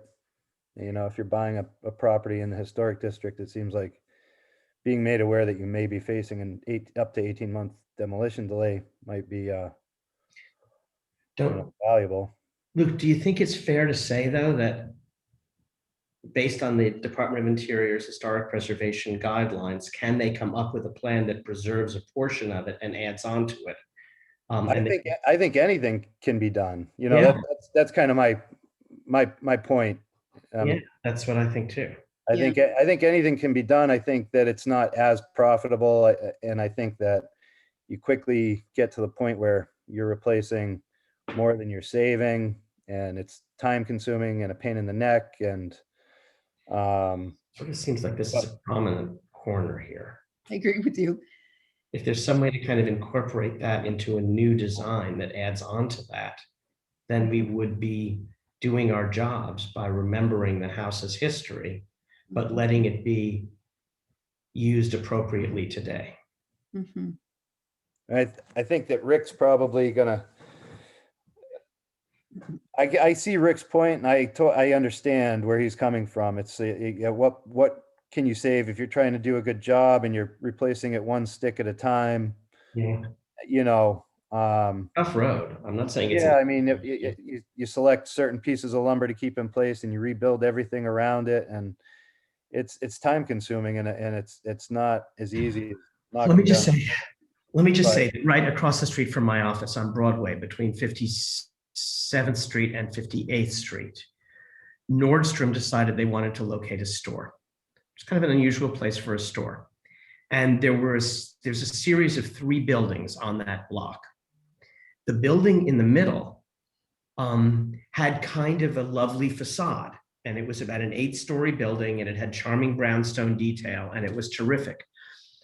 I watched them completely temporarily shore up that facade and keep it in place and build an entirely new thing behind it, which became the Nordstrom's dress department. But now when you walk down that block on Broadway between 57th and 58th on the east side of the street, you remember what was there originally, and it's preserved. And when I look at the outside of this house, I'm not saying that you have to keep what's inside it. I'm not saying that you have to keep the whole thing. I am saying, can you please make a gesture towards something in a nice spot on the house that tells us this is what it was? And then you have kind of free reign to mess around beyond that. So can I just summarize what I think I'm hearing you say, the two of you? Because it sounds like you're saying we could ask Rick to hire a structural engineer, but it's a lot of money and it's not necessarily going to give us useful information because anything can be shored up.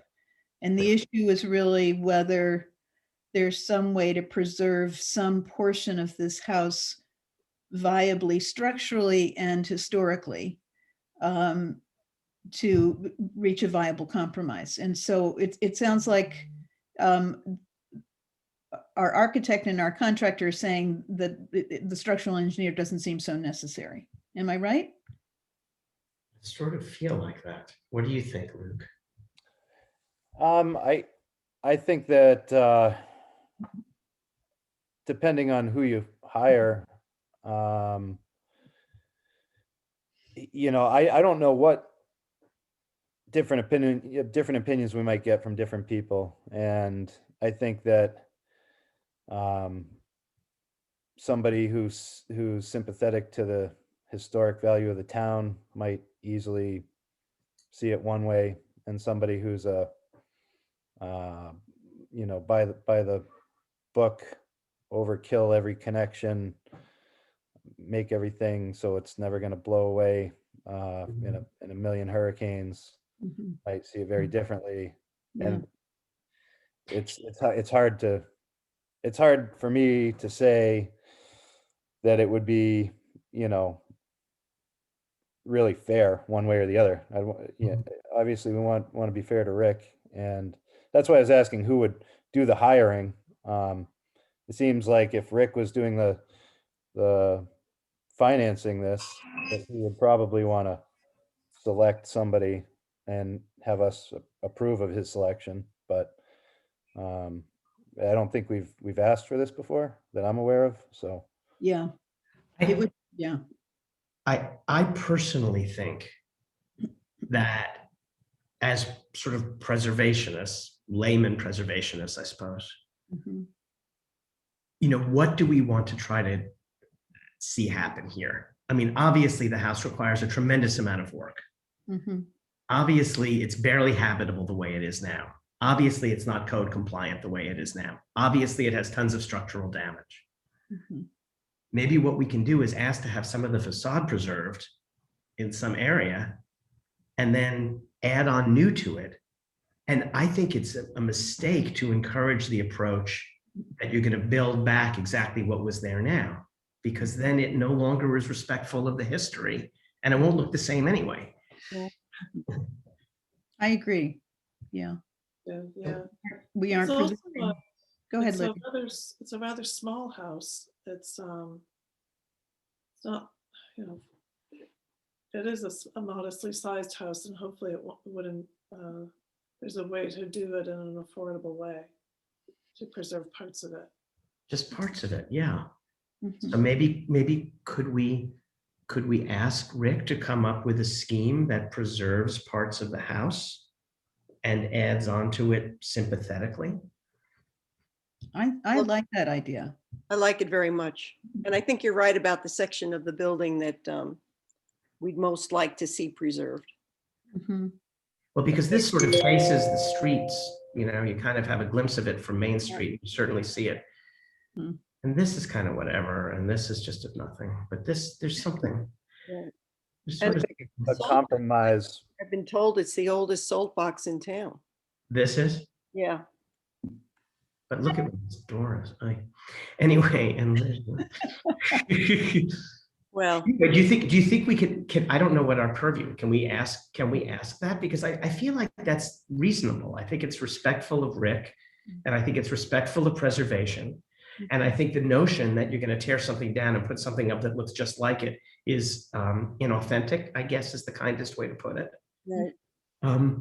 And that I recognize that he wants to build a nice looking old house, you know, he doesn't want to, he wants to be respectful of the town. Mhm. And he's trying, and I don't know what the structural engineer is going to tell us, that, yeah, it can be preserved and you have to do, you know, all this. I mean, anything can be preserved. It's wood. You just sister in new studs next to them. You just have to do the whole thing. You build it all new inside the old skin. I mean, that's sort of what happens. Yeah. If we can come up with a compromise, I think it's, it would benefit everybody in the town and us moving forward. I mean, I think the last thing that we really want is to have people want to just wait out a maximum demolition delay and try to execute whatever they can fit on the property.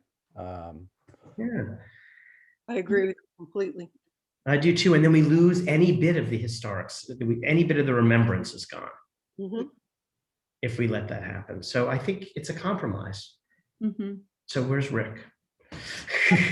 Okay, so let's see.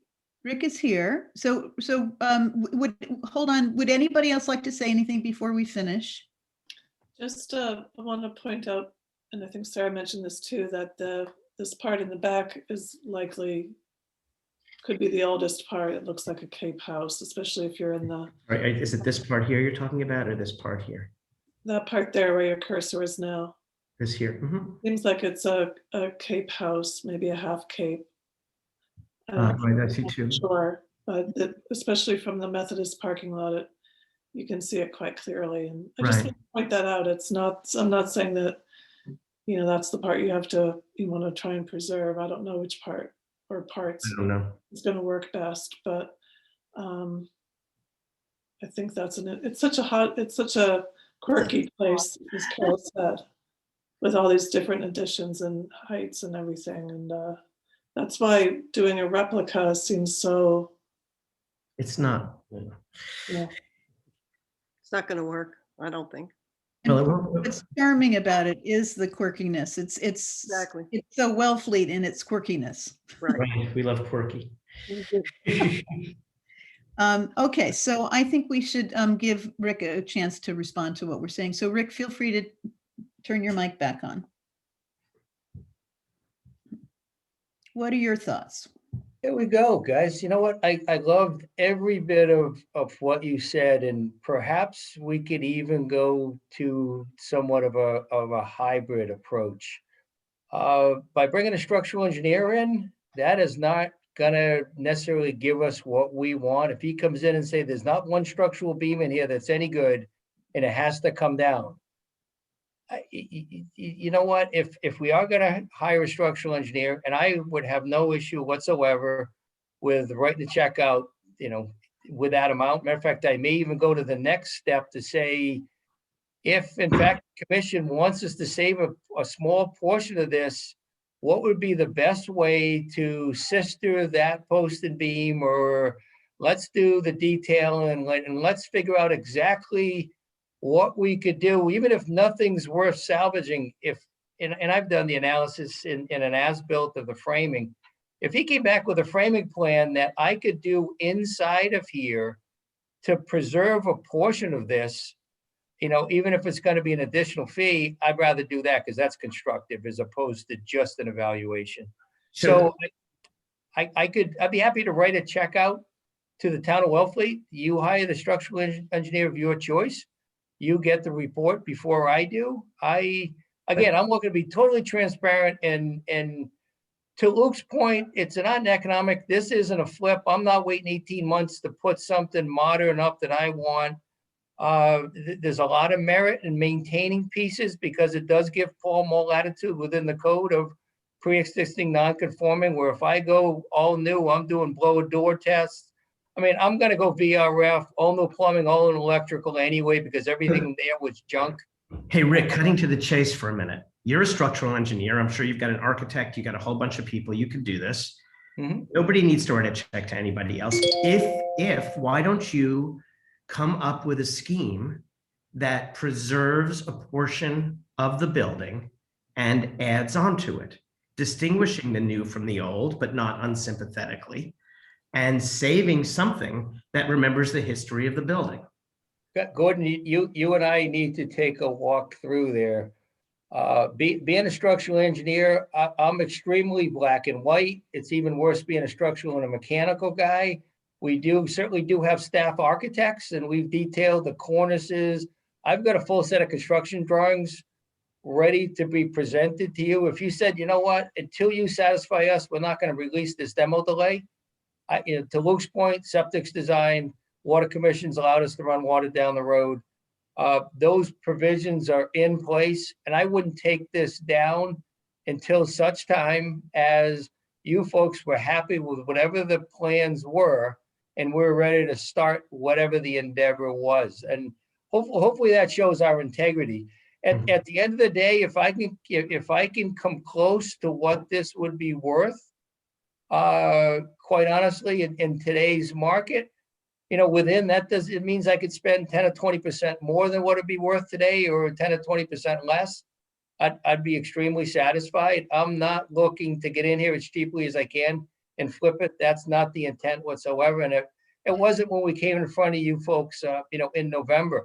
I was fully aware it was historic. I was fully aware that the mechanical, electrical, septic, well, and a fair amount of the structural was bad. I didn't think it was going to be quite this bad. I figured we could jack it, put a foundation under it, shore up a number of the members, maybe replace others, replace the windows and the siding and the roofing. And I'm quite so honestly, sorry to interrupt, Rick, but we need to come to a decision about what path we take. So I'm wondering, of the two options that are before you, one would be to meet with Gordon and to talk about possibilities. And the second would be your generous offer of writing a check to the town of Wellfleet and hiring a coastal engineer that we approve of. how about if we do both?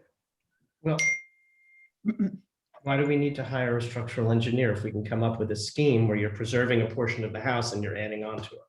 Because once you take a look at that, Gordon, I think a structural engineer may be prudent to tell us, or better yet, tell you and the commission how one may be able to preserve that portion. It's tough to preserve the skin if the bones in that area are deteriorated to a point where you can't hang anything else on them. He may be able to present to us a manner, Gordon, in which we could sister or impregnate a flitch plate or do something else that would be. That's what I was thinking, yeah. Be within your architectural understanding, and you look at things differently than I do. I have no problem, Merrill, in doing both and marrying. I certainly have no problem with spending that from an integrity standpoint, so the commission knows, and also empowering him once he has his findings. Perhaps the next step is we want to save something. I think once you get in there, you're going to realize that the age of the salt box was first. We found remnants of the chimney, which clearly they needed to have heat in there in the salt box section. The bedroom section was added on, and the kitchen section is 1930s to 1950s conventional framing. But one's not going to know that until they take a walk through. So doing both, if that's in keeping, the structural engineer wouldn't be to say, yes, demo it or not demo it, Gordon. He would be a portion of that, and the other portion would be to give the commission, not just the owner's opinion, some insight as to what one could do to be able to make it structurally sound and preserve a portion of this structure. We love it just the way it is, guys, and we wish we wouldn't have to take any of it down to rebuild.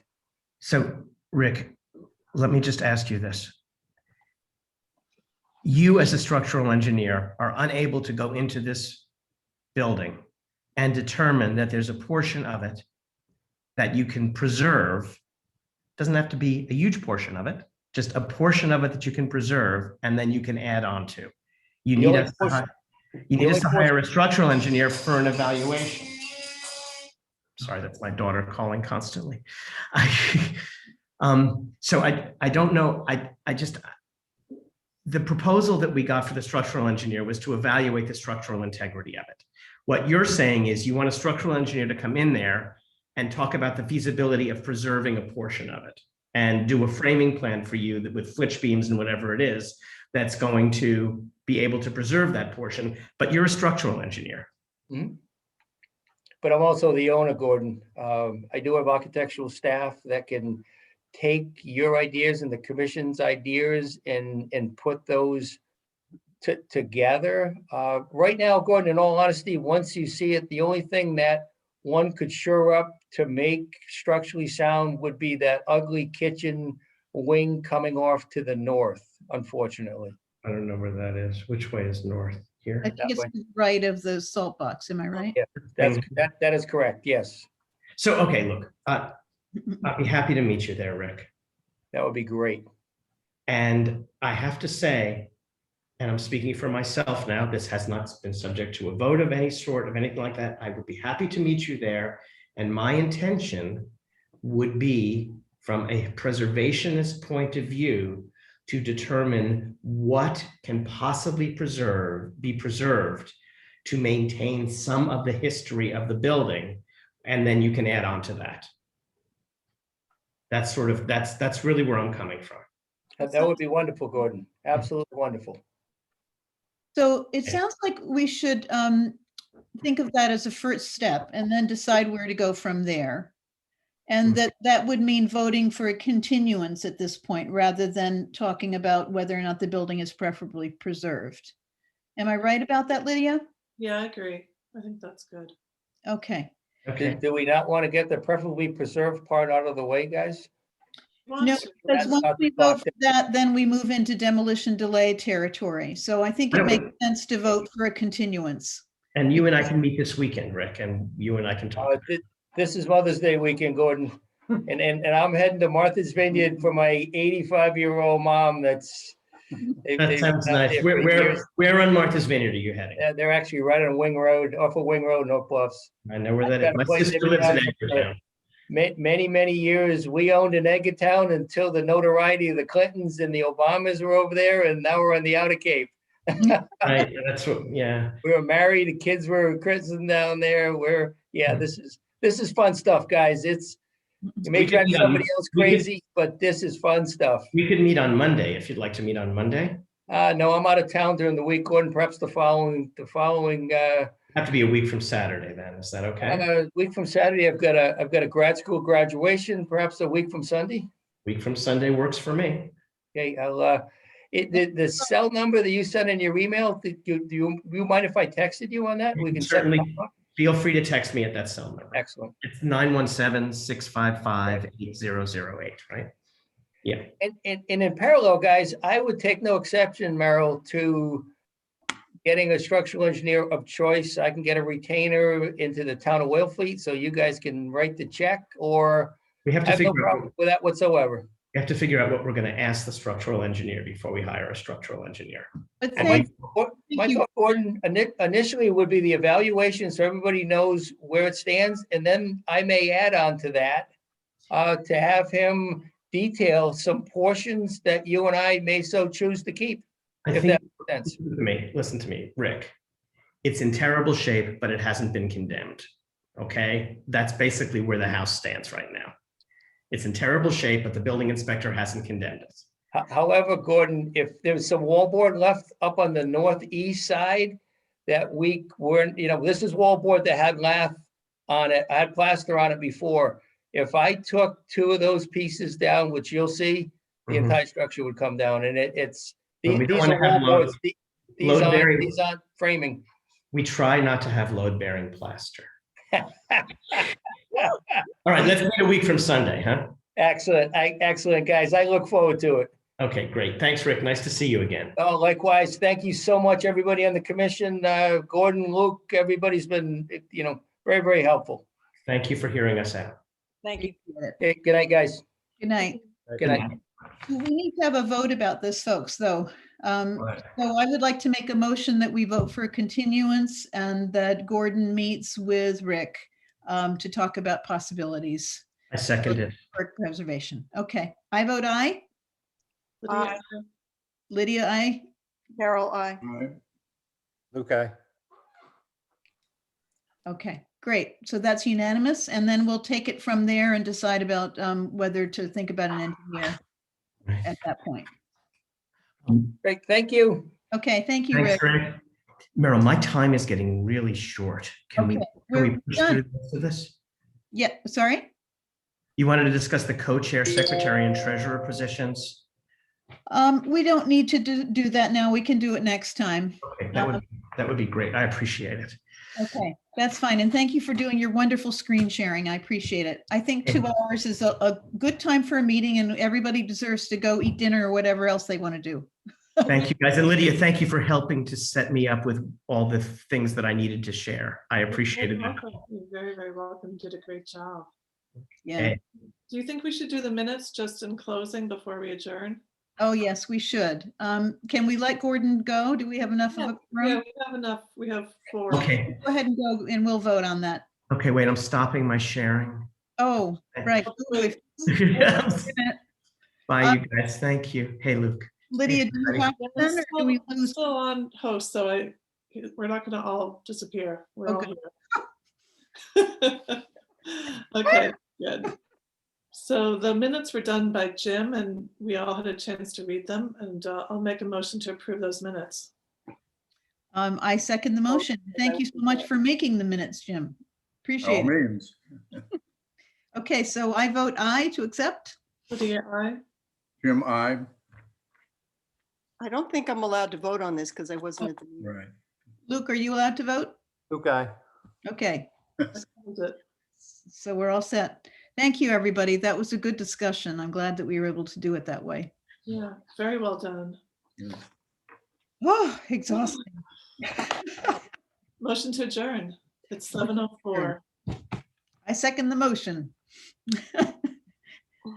All right. Goodbye, everybody, and we'll see you in a month. Very good. Okay, thanks. Well, Okay, take Bye good, now. thank you. Night. good night. Bye-bye.